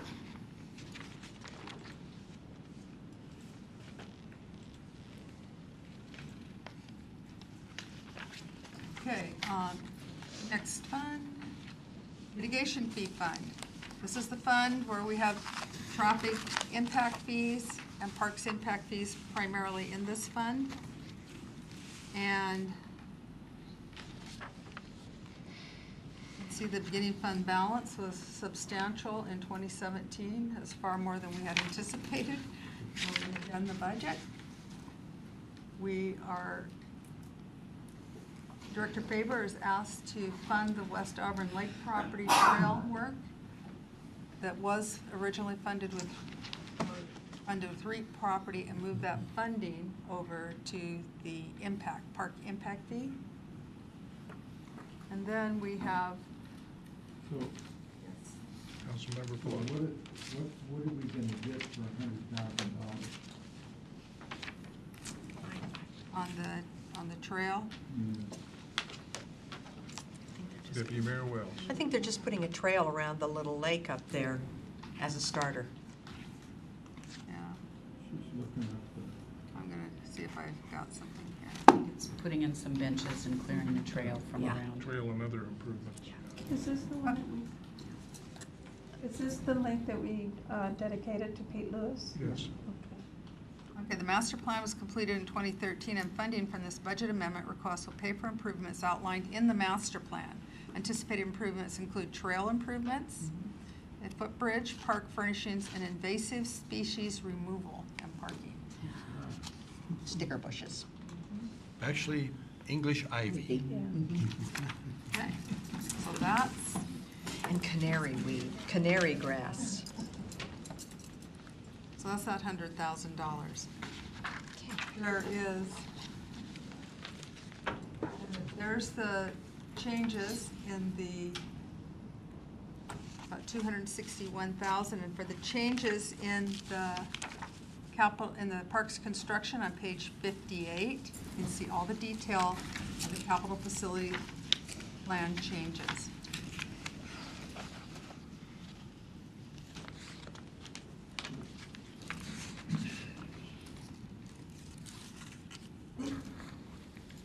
Councilmember Pelosi. Don't read so much, Bob. Pay attention. I'm trying. I want to stay with the program. Okay, so the, I don't see the, oh, no, I don't. Under parks construction, I don't see the restroom renovation of 250,000. I think that was budgeted for this year. Oh, was it this year? Yeah. Yeah, I this think year. you're correct, yeah, okay. All right. Thank you. We can build it again. Okay, and And again, as we talked about in the arterial street fund, the Fund 102, there's the $20,000 for the Kersey Way study as well as the Lakeland Hills Way intersection project. Here's the money that is being transferred out of this mitigation fee fund, right here, these two, and into which we already discussed earlier, in the 102. So it's going out here, it's going in there, and going out over there. So it's kind of like a double expenditure. And then the Parks Construction Fund, 321. I think we just looked at pretty much all of that on page 58. So, yeah. Capital Improvements Fund. We have about a $37,500 adjustment. We have a few things we're moving around. That's again on page 58, all the detail. The big thing is removal. The $800,000 for the Auburn Environmental Boardwalk Phase 2, I think there was anticipation for a grant.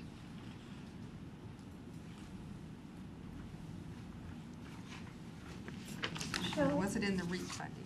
Yes. Councilmember. Shelley, when we will know about these grants that we keep saying we have applied for, and They'll come to council. They come to council for approval to accept the grant.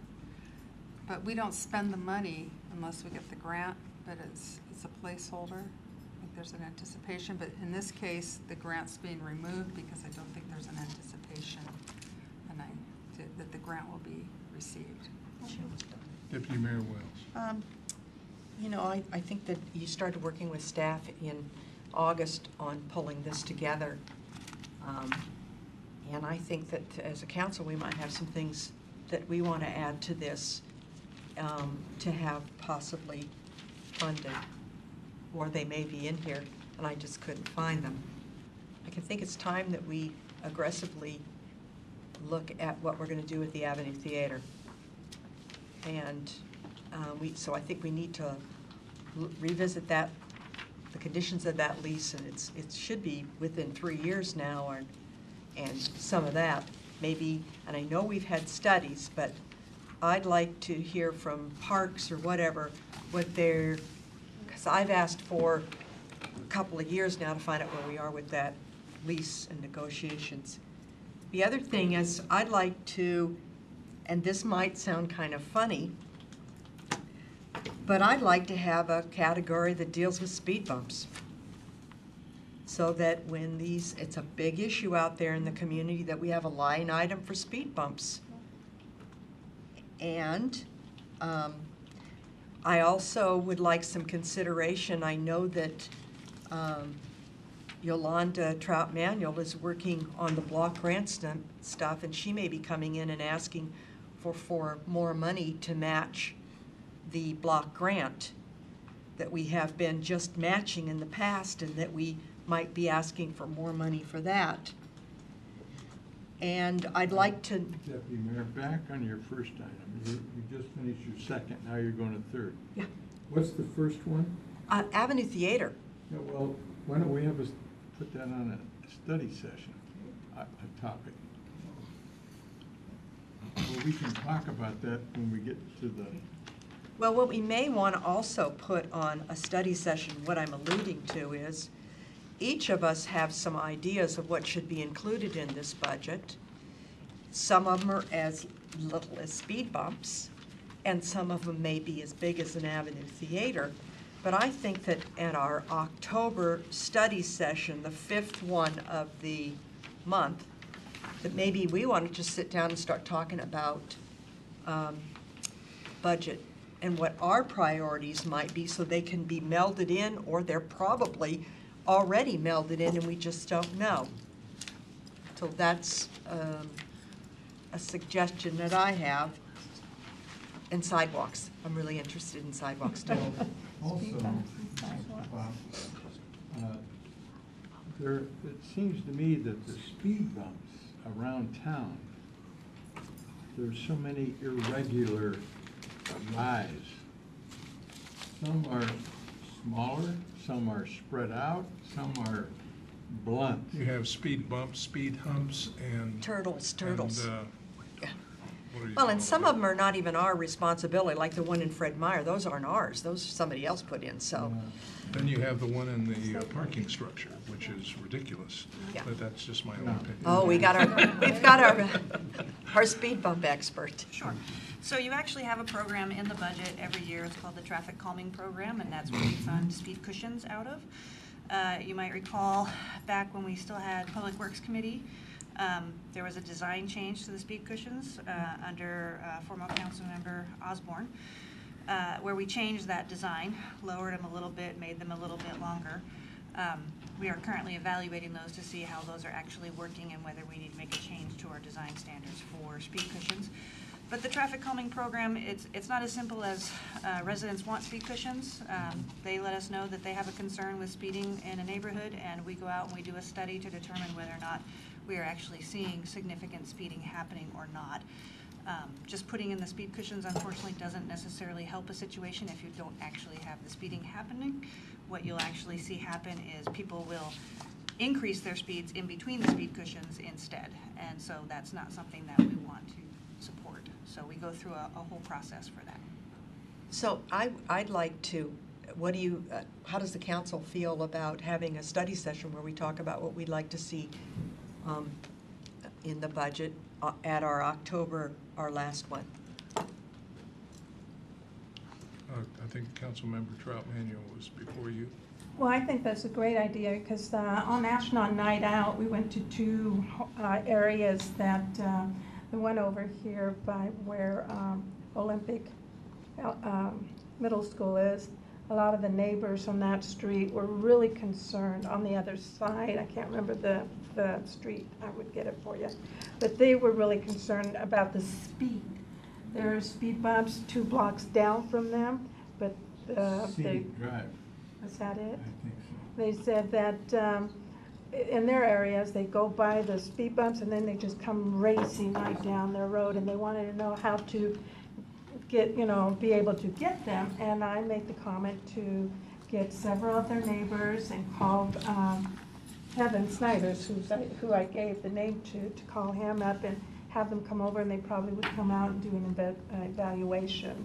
Yeah, so they can call us, and we can come out and do a speed study of the area. That's we use a little radar box that nobody sees because we want people to drive normally, and we monitor the traffic for 24/7 for a whole week. And then we evaluate that and look at whether we have specific times that we see speeding happening, how much is the majority of the traffic actually doing. So 85% of the traffic is what we call the 85th percentile. They are traveling at or below, and if that is 5 to 10 miles over the speed limit, then we'll look at what treatments we need to do. Majority of our speed studies come back where that 85th percentile is actually within that within the speed limit or maximum of 5 miles over.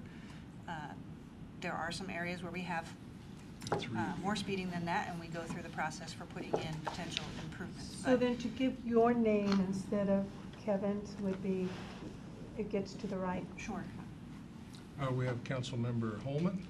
Well, I just, I think we're kind of losing focus here because we're looking at amendments to an existing budget that already exists. Mm-hmm. Yeah. That some of the topics that we're straying into now actually are for when we develop our our biennial budget. 2019 and beyond. We shouldn't try and make amendments to cover needs that are going to be covered in our, when we cast our biennial budget. Otherwise, this is just smoothing Yeah, right it's just now. good information to know where to go and where the budget exists. Exactly. I currently mean, for traffic this is the calming. amendment to an existing budget. Call Kevin or call Ingrid. Okay. Got it. We have Councilmember Wagner first. Sorry, but I'm going to continue with traffic calming. I've never seen a list of traffic calming actions with their expected result and their unexpected consequences. I'd like to see that kind of thing when we have this study session. The unexpected consequence of the speed bumps as people speed up in between. Putting in bike lanes slows people down, but are there studies that show it slows them down by 10% or 20%? And on the policy level, I think we need to think about whether 85th percentile is really the way to look at it. It's always been concerned to me that if you look at the traffic on the street, there's probably no more than 15% of the people that are speeding, and yet that's the people we're ignoring with the 85th percentile. So I think we need to have a pretty comprehensive look at traffic calming, not just speed bumps. Yeah, if I can add one thing, I wouldn't say that we ignore them. If we see significant speeding, like significant speeds as well, we will actually work with PD to do enhanced enforcement there. We may not do signage or speed cushions or other things, but we'll work with PD to try to address some issues when we see them. I really feel comfortable with the process that you have, but I don't like it when we finally get to the end of the line and there's a conclusion that we need something and we say we don't have the money. I'd rather have a little slot, and I am very comfortable with the decisions you make, but I don't like it that when citizens ask for something and we find value and then we don't have the money. And another example of that is with our community grants.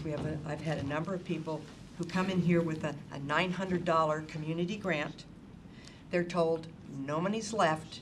They say, fine, can we put ours at the top of the stack? No, you have to resubmit it. So we're building capacity.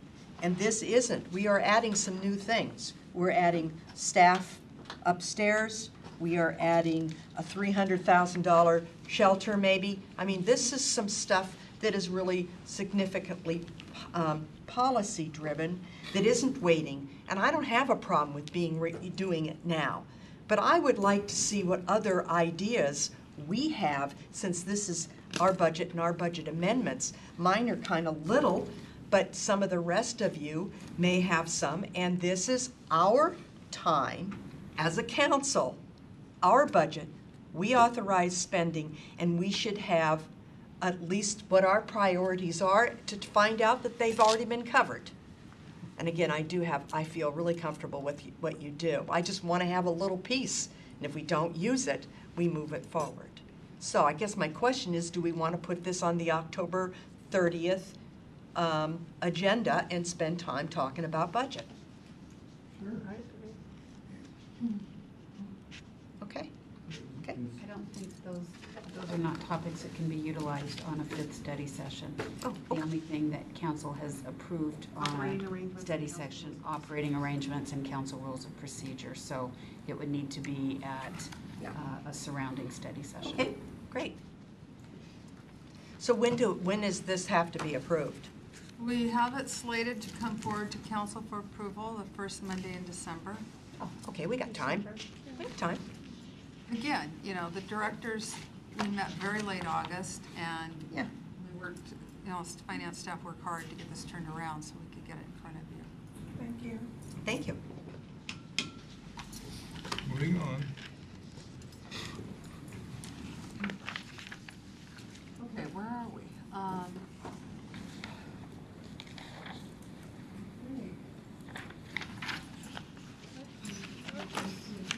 Capital Improvements Fund, and the detail of the changes to that fund, I think we talked about, we're on page 58. And there's been some addition to the Auburn Way South and SR 164 sidewalk improvements. So 58? Page 58. 37 and 58. Yeah, 58's the detail. That's what we're talking about, the environmental boardwalk phase 2 was being struck, but we are increasing expenditures for sidewalks, about $670,000 sidewalks. Where Councilmember are those Coleman. sidewalks? Auburn Way South and SR 164. Oh, that's the new construction that's going on right now? Okay. If I could clarify, so that's new sidewalk on the north side of Auburn Way where it's missing between the Muckleshoot Plaza and 17th. Okay. That's Thank you. good. Mhm. Yeah. I noticed that. Yeah. And now, local revitalization fund. This is Fund 330. We still have a little bit of money left in there from this whole project that we did. This is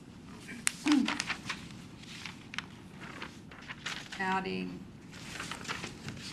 $40,000 project to the existing budget. It's for city downtown public parking lot reconfiguration. And memory serves me, we have a couple $100,000 in there, between $200,000 and $300,000 to find a worthy project, and we're still working on that. Then water operations. The new funding request. We have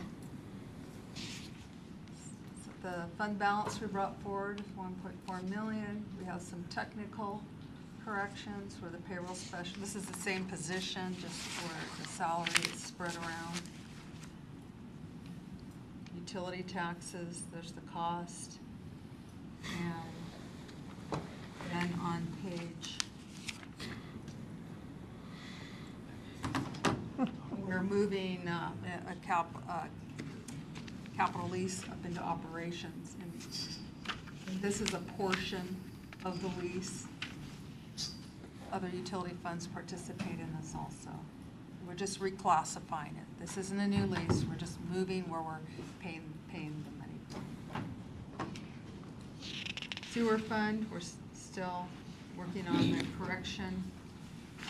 The same person, just where their salary lives. Page.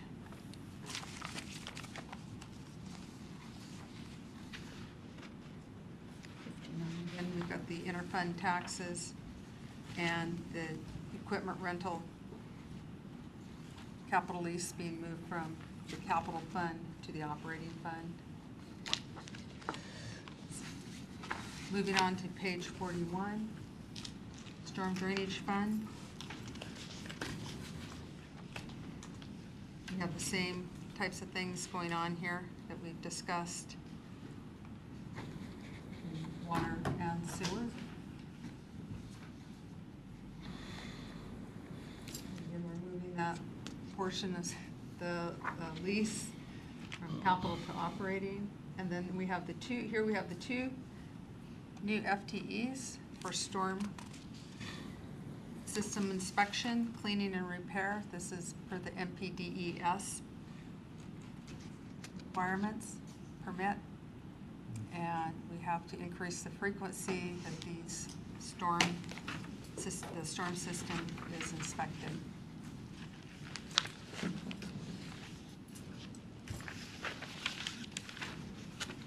Solid waste fund, adjusted beginning fund balance, in the same position. You can see we have the salaries spread across many funds. And then we have, this is where we're going to reduce revenues and expenditures in the fund because we're continuing our contract for a little bit longer with Republic Services until we bring it all under our waste management umbrella. So that would be, you said we're extending the solid waste contract? We extended the solid waste contract. So For how long? we did it for 19 months.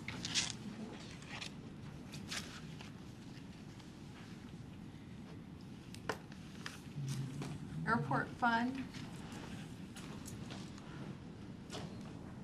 This is the main thing here is we're budgeting the interfund loan. Wasn't put into it wasn't in 2017 and 2018, it didn't get put in. So we're just adding it now for 2018. We've already added it for 2017. This is for the hangar row 2, 3. New hangars, if you will, enclosed hangars. Increase of security charge and a long-term rate study out at the airport.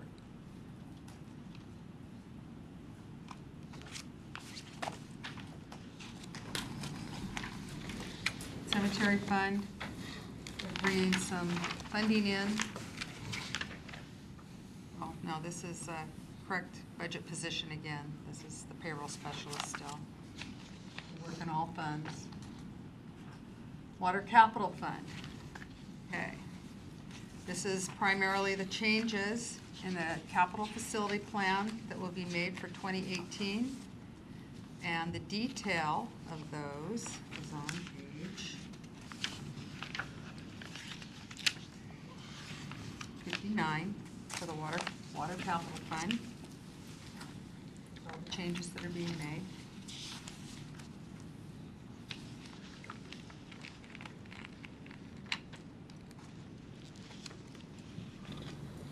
We have the sewer capital fund.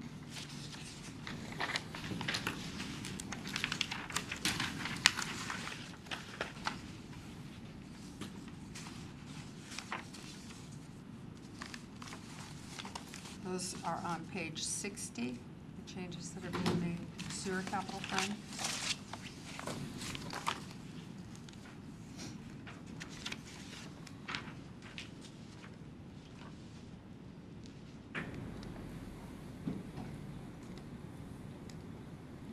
There's also some requests for some pump station improvements.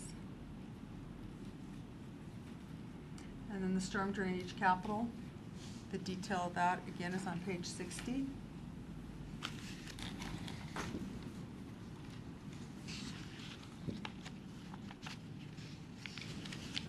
Councilmember Pelosi.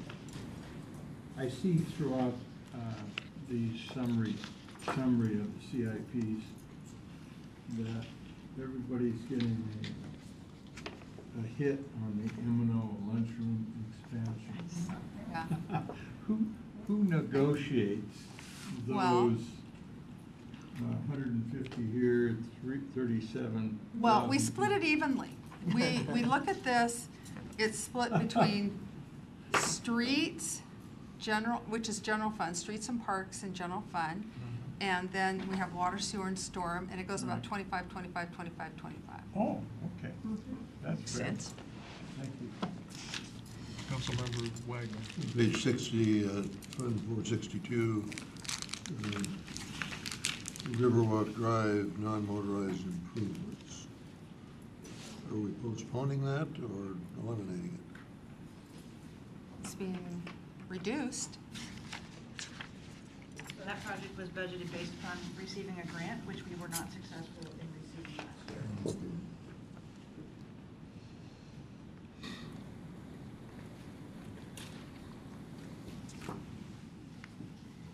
And then we have the ER&R and equipment rental. The money goes into equipment rental, and then they are the ones, the central internal service funds. Airport capital fund, whoops. The big thing here is pulling forward to 2018 some property purchase for the runway safety area. This is bringing forward the grant. It's largely offset. This is the park and ride area.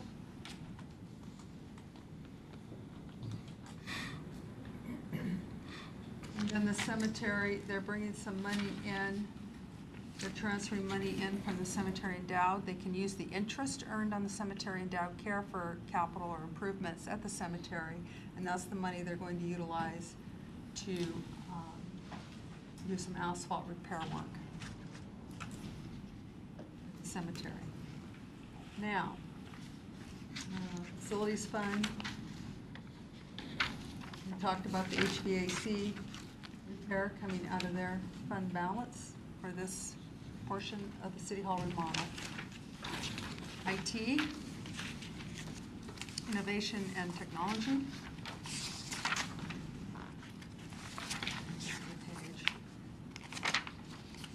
Running electronic copy, hard copy. Here we go.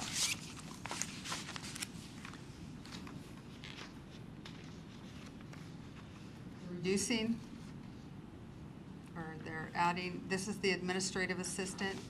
Actually, in it's innovation and technology, but also we have multimedia services in this fund.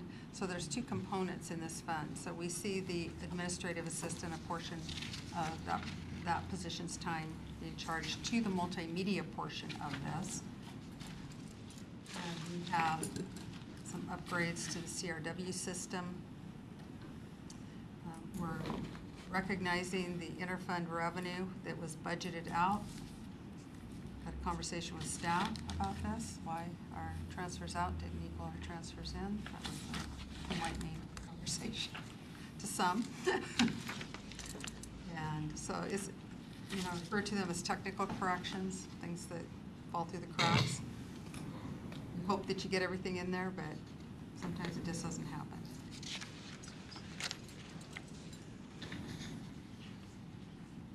And then in the equipment rental fund.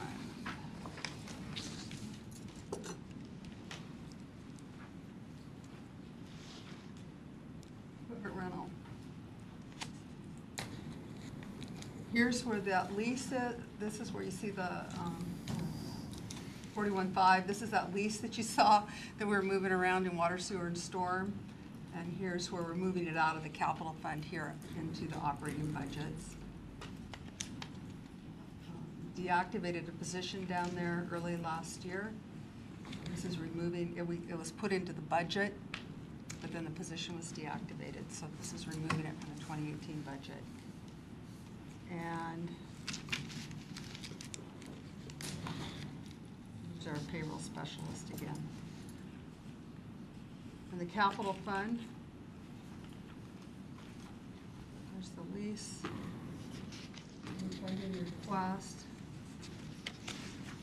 There was a program improvement in 2017 and 2018. There was police vehicles that were budgeted for both years. This moves, these were budgeted in the general fund, and this moves the money from the general fund to the equipment rental fund to maintain those vehicles.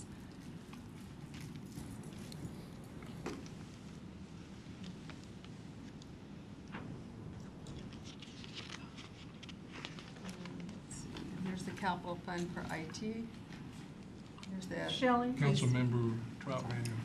How often do we switch off cars? Are they on a 2-year lease, or does it go by mileage, or?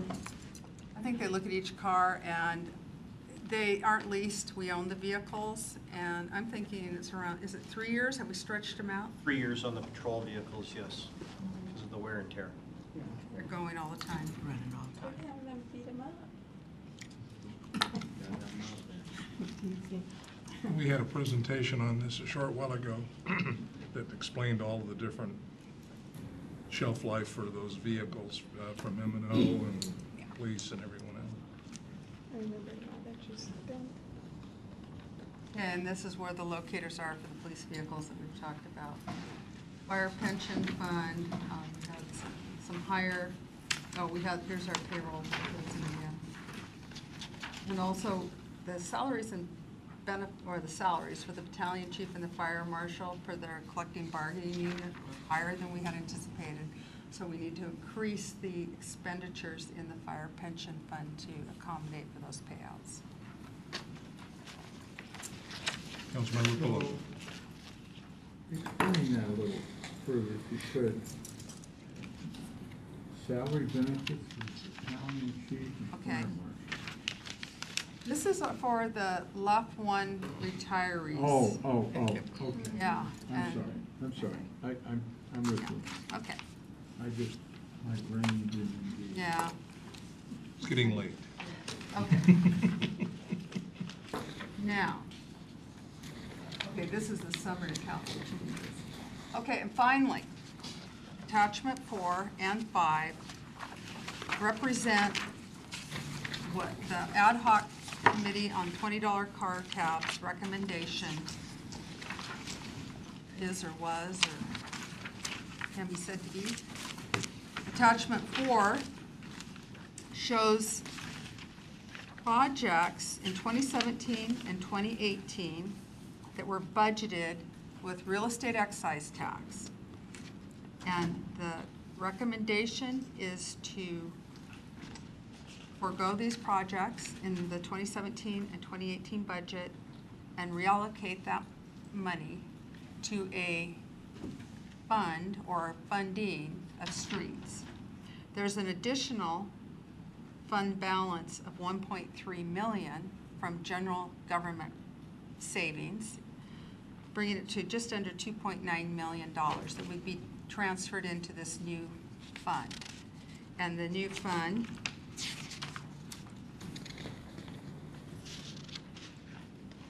would look like this. And our active Public Works Department has already recommended programming these funds, a major portion of these funds, about $2.2 million into these projects. And they are on page 62. Easley Canyon, additional Arterial Street Preservation Program projects, and 277th Street Pavement Preservation. That leaves about $680,000 that would be a fund balance in this Fund 106. And some of the things that we've talked about. And then here's what the budget amendment to Arterial Street Fund 105 would look like. That's on page 63. So this Fund 106 would be created by ordinance. It's recommended that it be created by ordinance because it's going to put parameters on the use of these funds. It's what we believe council intent is on these funds. I think a couple of the parameters that were suggested, and there may be more, was that this be a dedicated fund for road preservation, but at the same time, in the event of an emergency or a major disaster, the funds could be used for those purposes. Also, there may want to be controls by the council to oversee how these funds are disseminated or spent. So it becomes an account that we can build on perhaps every year. And I think the sum that was mentioned at the ad hoc was $500,000 every year. That subject to change, of course, but that's the recommendation. Councilmember Wagner. Shirley, M&O took quite a hit here. They're very small items, but still I wonder what that's doing to the effectiveness of all those people. What would Randy say about these kind of cuts? Is he On which okay page, what page are you on? Page 61. Where there's a list of facilities, M&O, 1, 2, 3, 4, 5, $50,000. Well, It's not that it's going to make a big difference in the numbers. I'm wondering about the performance of the employees. well, I would have to ask Director Snyder what his feedback has been from M&O. Because I'm sure you've discussed this. I won't say that they're not impactful, Councilmember. They certainly are, to a certain extent, but I think in the vein of trying to be supportive of the council's interest in street preservation, these are all manageable impacts, if you will. You'll certainly, hopefully over time, we'll find other avenues to support getting these projects done.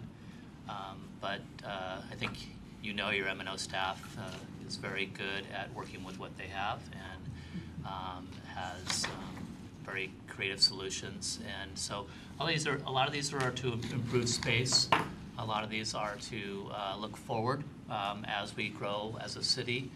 Our M&O facilities are going to be challenged to keep up. So these are things that we'll have to talk about. We've talked about them. The facilities needs are citywide, not just M&O. Right. So I think Randy is good with what is being asked and supportive of it in the vein of meeting council's interest in furthering the street preservation needs of the city.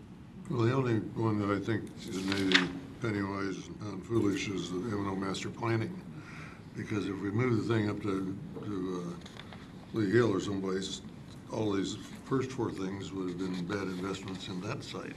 So Yeah. I think the master plan needs to get on the, Well, it's not off the radar. We definitely want to come back and talk to you about it. We've certainly We have. talked about this in the context of all the needs of the facilities of the city, so. you mean in the regular budgeting process, we will be looking again at the master plan? Well, we talked about all the facilities in the city. The police department, they are reaching capacity. Yeah, they're over capacity. Remember, when that building was built, it was supposed to be a 20-year building, and we are coming up on 20 years. I think we're about 16 years.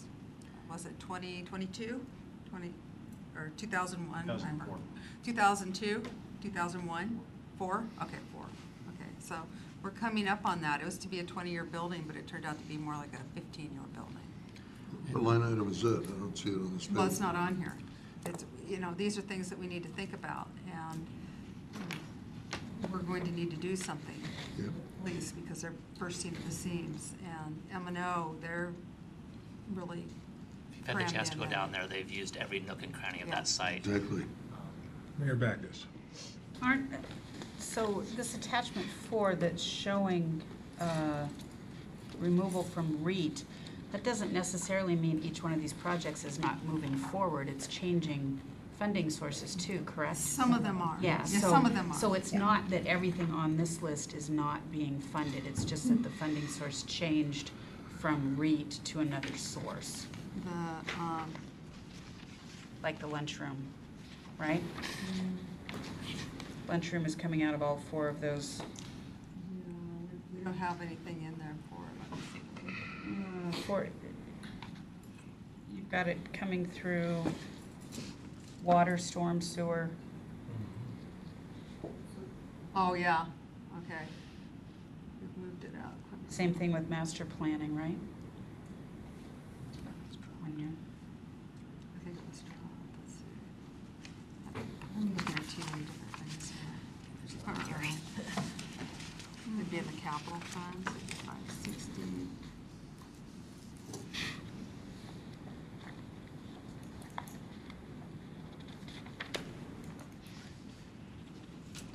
CIP changes.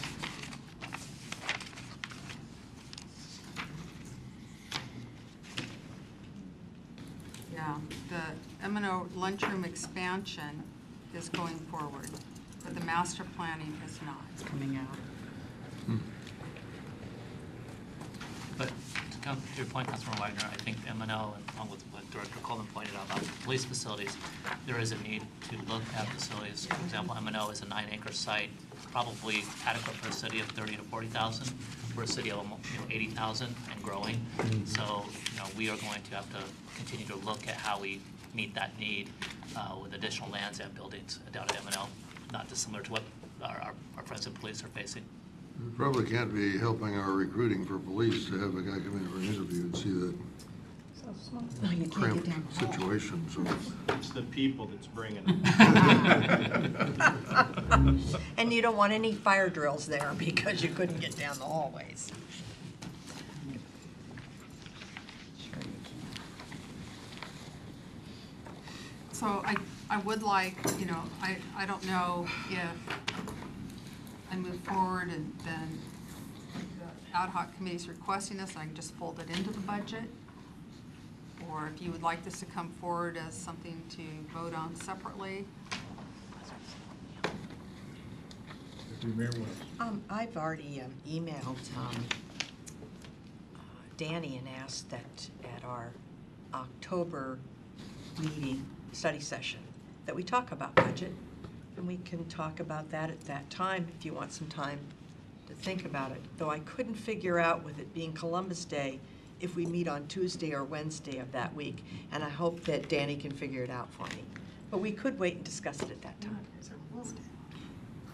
Councilmember Wagner. Well, even though that fifth Monday or fifth time is supposed to be reserved for other things, I think we should somehow make it known that we can do these other things as well. Yeah. Okay.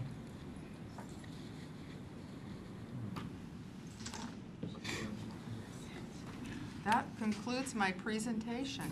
Thank you. We're going to take about a 10-minute break here. Just Thank you. That's my pleasure. Yes.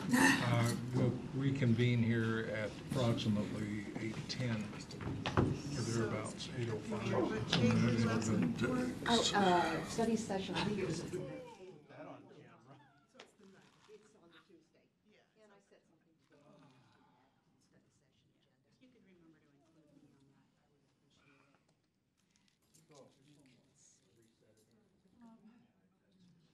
would appreciate it.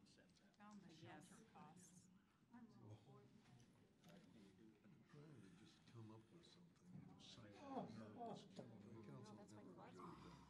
The invitation and they don't do it.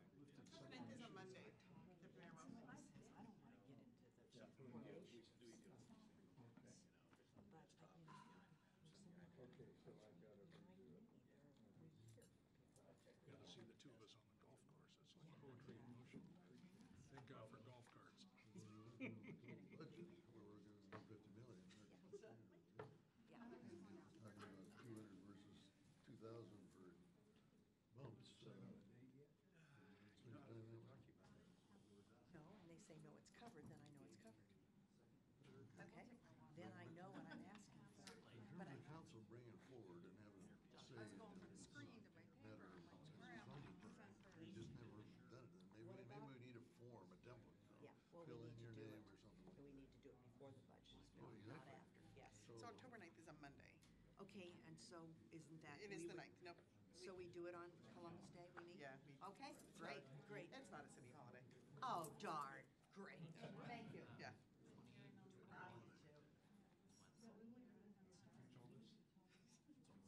I have a lot of.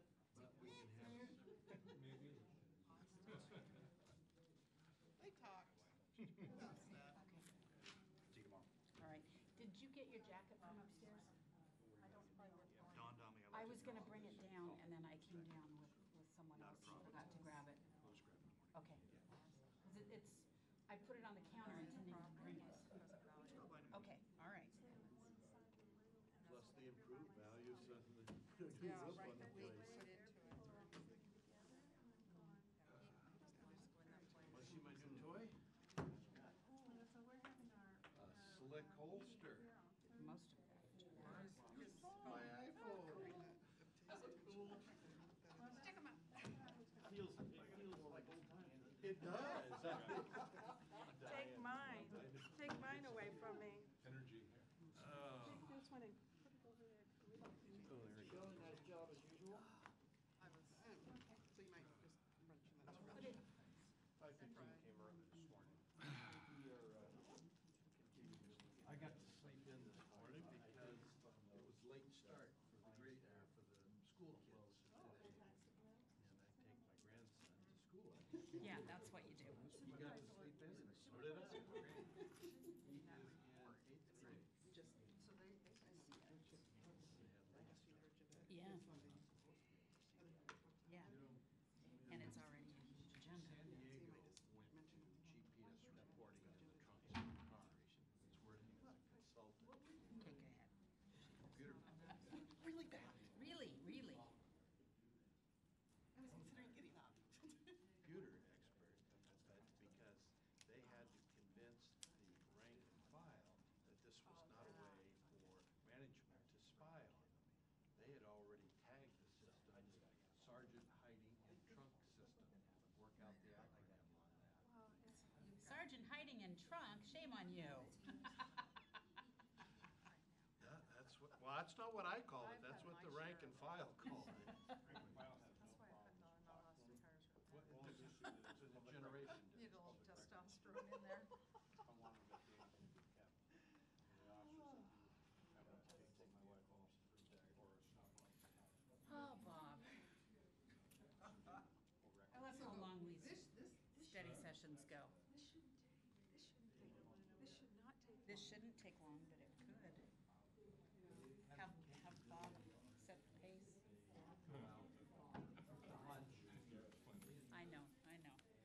You know, I got the I can worksheet- dream. I got the worksheet from the county, and I have the back, got some questions on Down to it. that detail. She's out Or till if there were tomorrow. 3 cars at She's the got same IPD at policy, no more than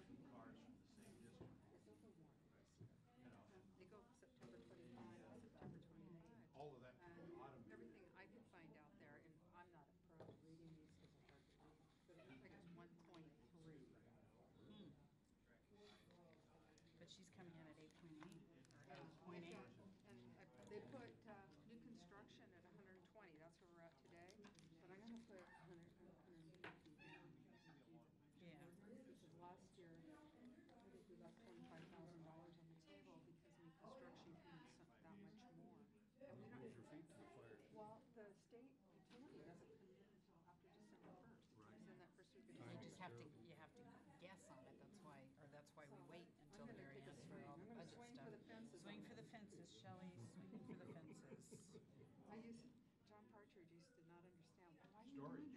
That's so we can ensure that we get it all. It's new construction, you have to do that. This is what we think we're gonna get, and that's what we budget. I might get this. Could be here, it could be here. We have to do a best guesstimate. Yeah, it's one of these things, but we try and, Because if you don't ask for it, you don't get it. that's right. That is right.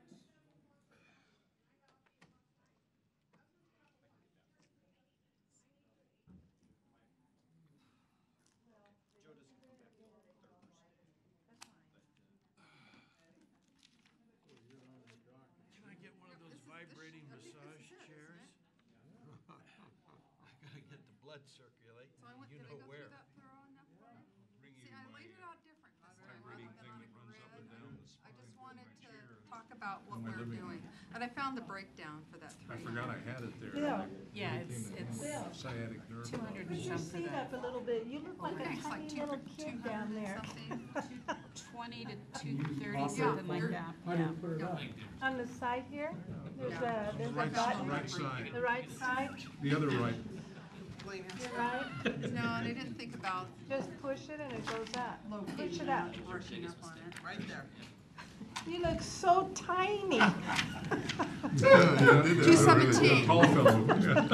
Now, Valley Cities gets how's 217. Now you look, All, yep. I was gonna say something. Well, there's Bill. Don't embarrass him. But also, in my defense, The restrooms are 26. 26 for the restroom. Well, isn't that gonna go down because there's not gonna be 4 of them? I think, I don't either for how many. yeah, I think because Debbie had said she didn't want that many. So it's changing. Yeah. It's in metamorphosis as we Yeah. speak. Okay.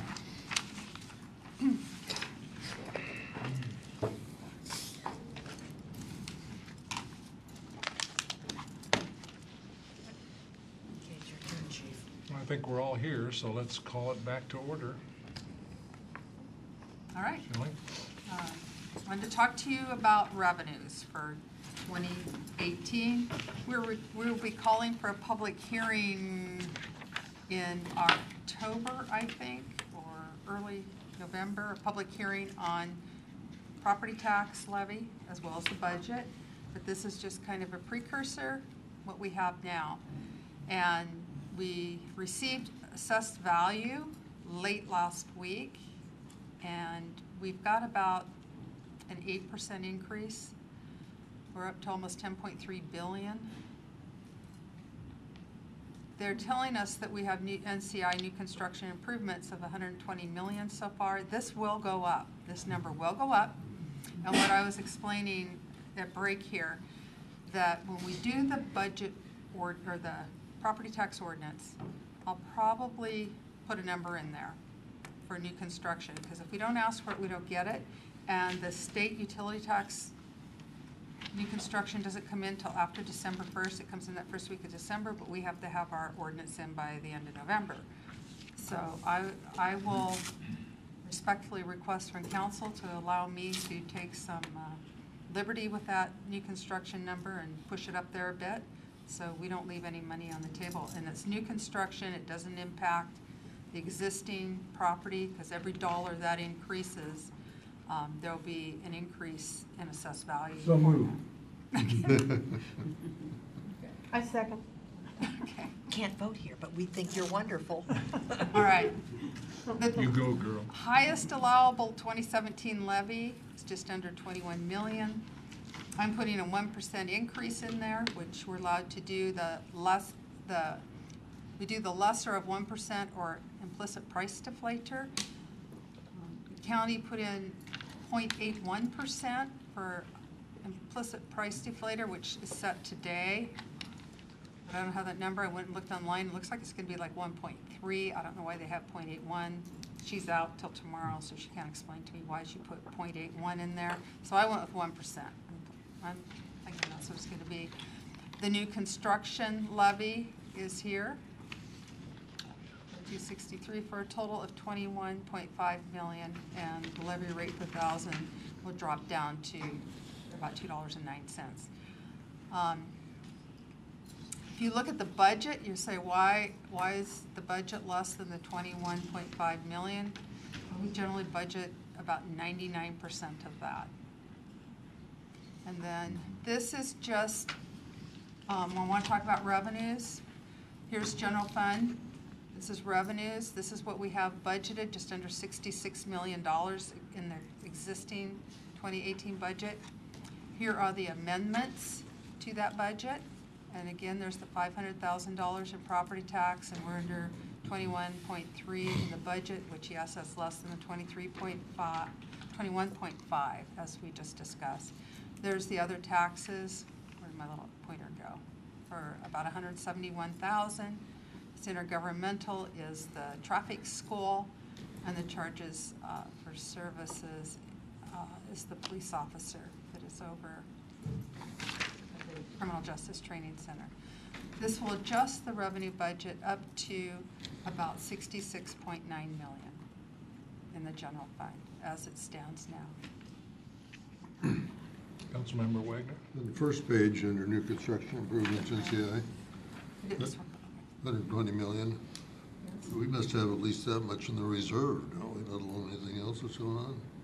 You're talking, okay, I'm sorry. We have what, 20 million in the reserve? No, I'm talking about new construction improvements on the front page. Oh, I see, in the reserve over here. 120 million of assessed value. I would think it would be more than that with all the stuff that's going on out here. You would think, yeah. So I'm going to push on that number when we do the ordinance. There's about 1,000 units up there at 200 grand apiece. That's 200 million right up there in the reserve. Okay. I think we're safe at moving that number up. I agree with you, council member.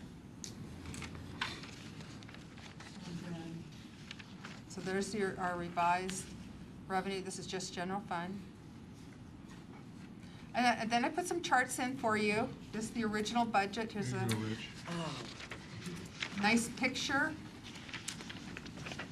You can see that it's really not a third anymore. It's sales tax, because we do take some of the sales tax off and we move it over to our local street preservation fund. So, you know, the general fund, it's kind of almost a third. But. Those colors are awful close. The blues. The blues are? Yeah. Oh, I see. Okay, yeah. So it's hard to differentiate. Okay, well, the biggest, they go by size. So you've got the first blue is property tax, sales tax, other taxes.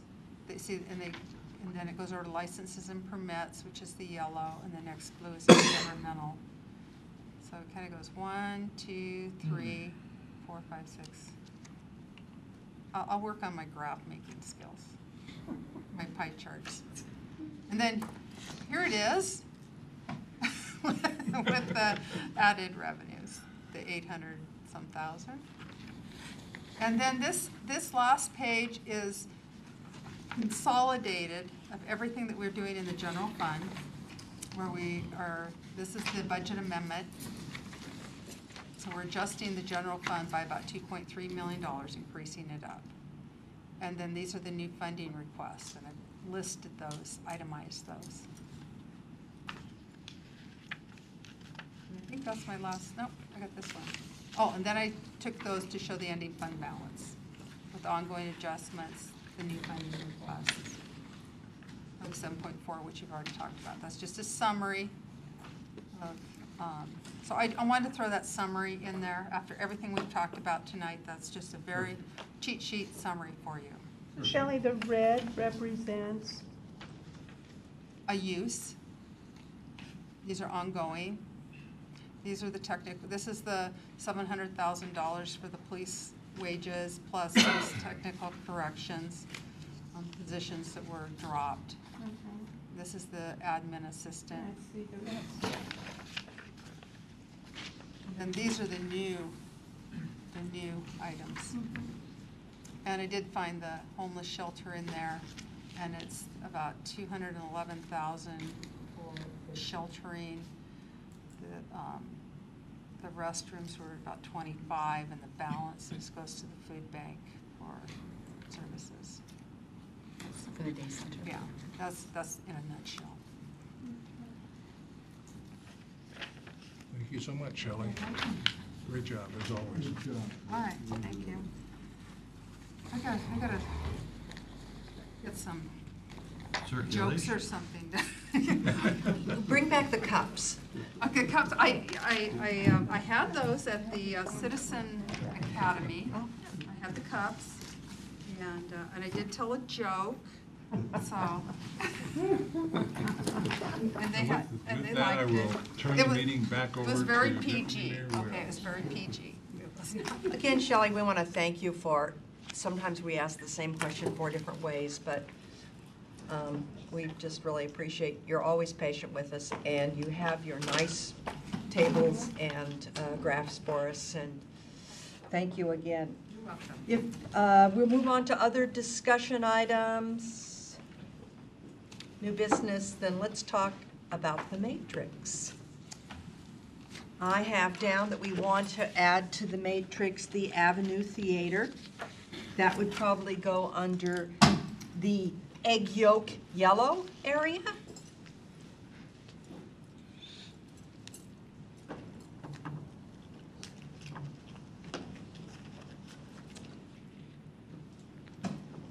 I have down discuss increasing the community block grant match, and that would probably go under the green area.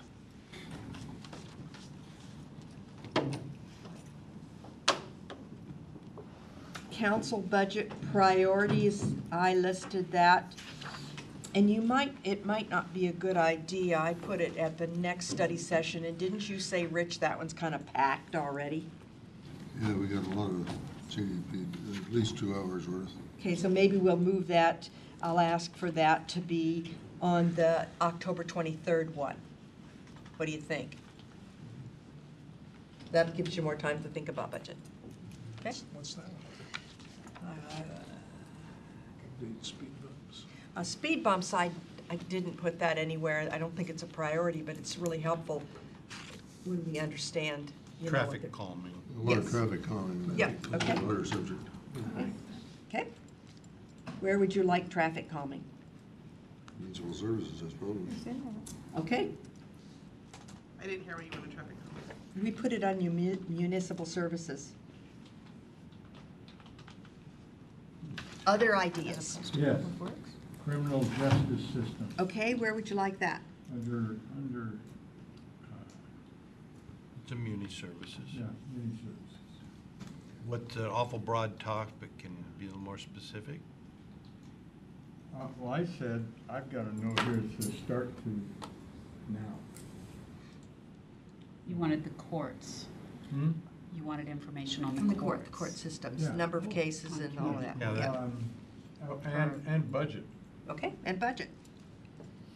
Sean, did you get that? So you want information on the court's budget and caseloads? Is that what you said? I'm so sorry. A 3-year study, the 3 years of data that we've collected since we did the new model, and costs, and related costs, because the jail So attendants. just the court, though? Not Yes. the whole criminal justice system, just the In court? other words, expectations of why we made the change to begin with. Okay. And are we on track Yeah. with those expectations? Okay. Now, where did we put that? We put it under municipal Yeah, services. Okay. that's right in there, that's their wheelhouse. Okay.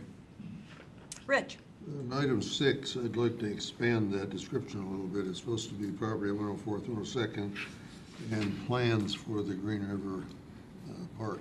Okay. What's that gonna go Item under? 6. Turn it over. Okay. So you're now making it into a 3-hour meeting? No, that's Okay. that's what's on the agenda item. Okay, great. But when we don't meet often, we've got to Okay. expand it and have a. Other forum. items? Oh, yes, Mayor Backus. Just as a note, Antoinette will be getting in touch with all of you to start planning a budget retreat. Most likely it'll be a 2-day retreat, and this is, as we've done in the past, but to set priorities the council wants to set prior to the budgeting process for the 2019-2020 budgeting, so. Great. You know, Please, that's please where make sure to the- respond to her emails when she sends those out. Any other items for the matrix? For the theater. I put Avenue Theater under municipal services. Boy, you added them. That's great. Parks and Recreation. Yeah, okay. Okay. Any other items for the agenda? We're adjourned. Thank you all.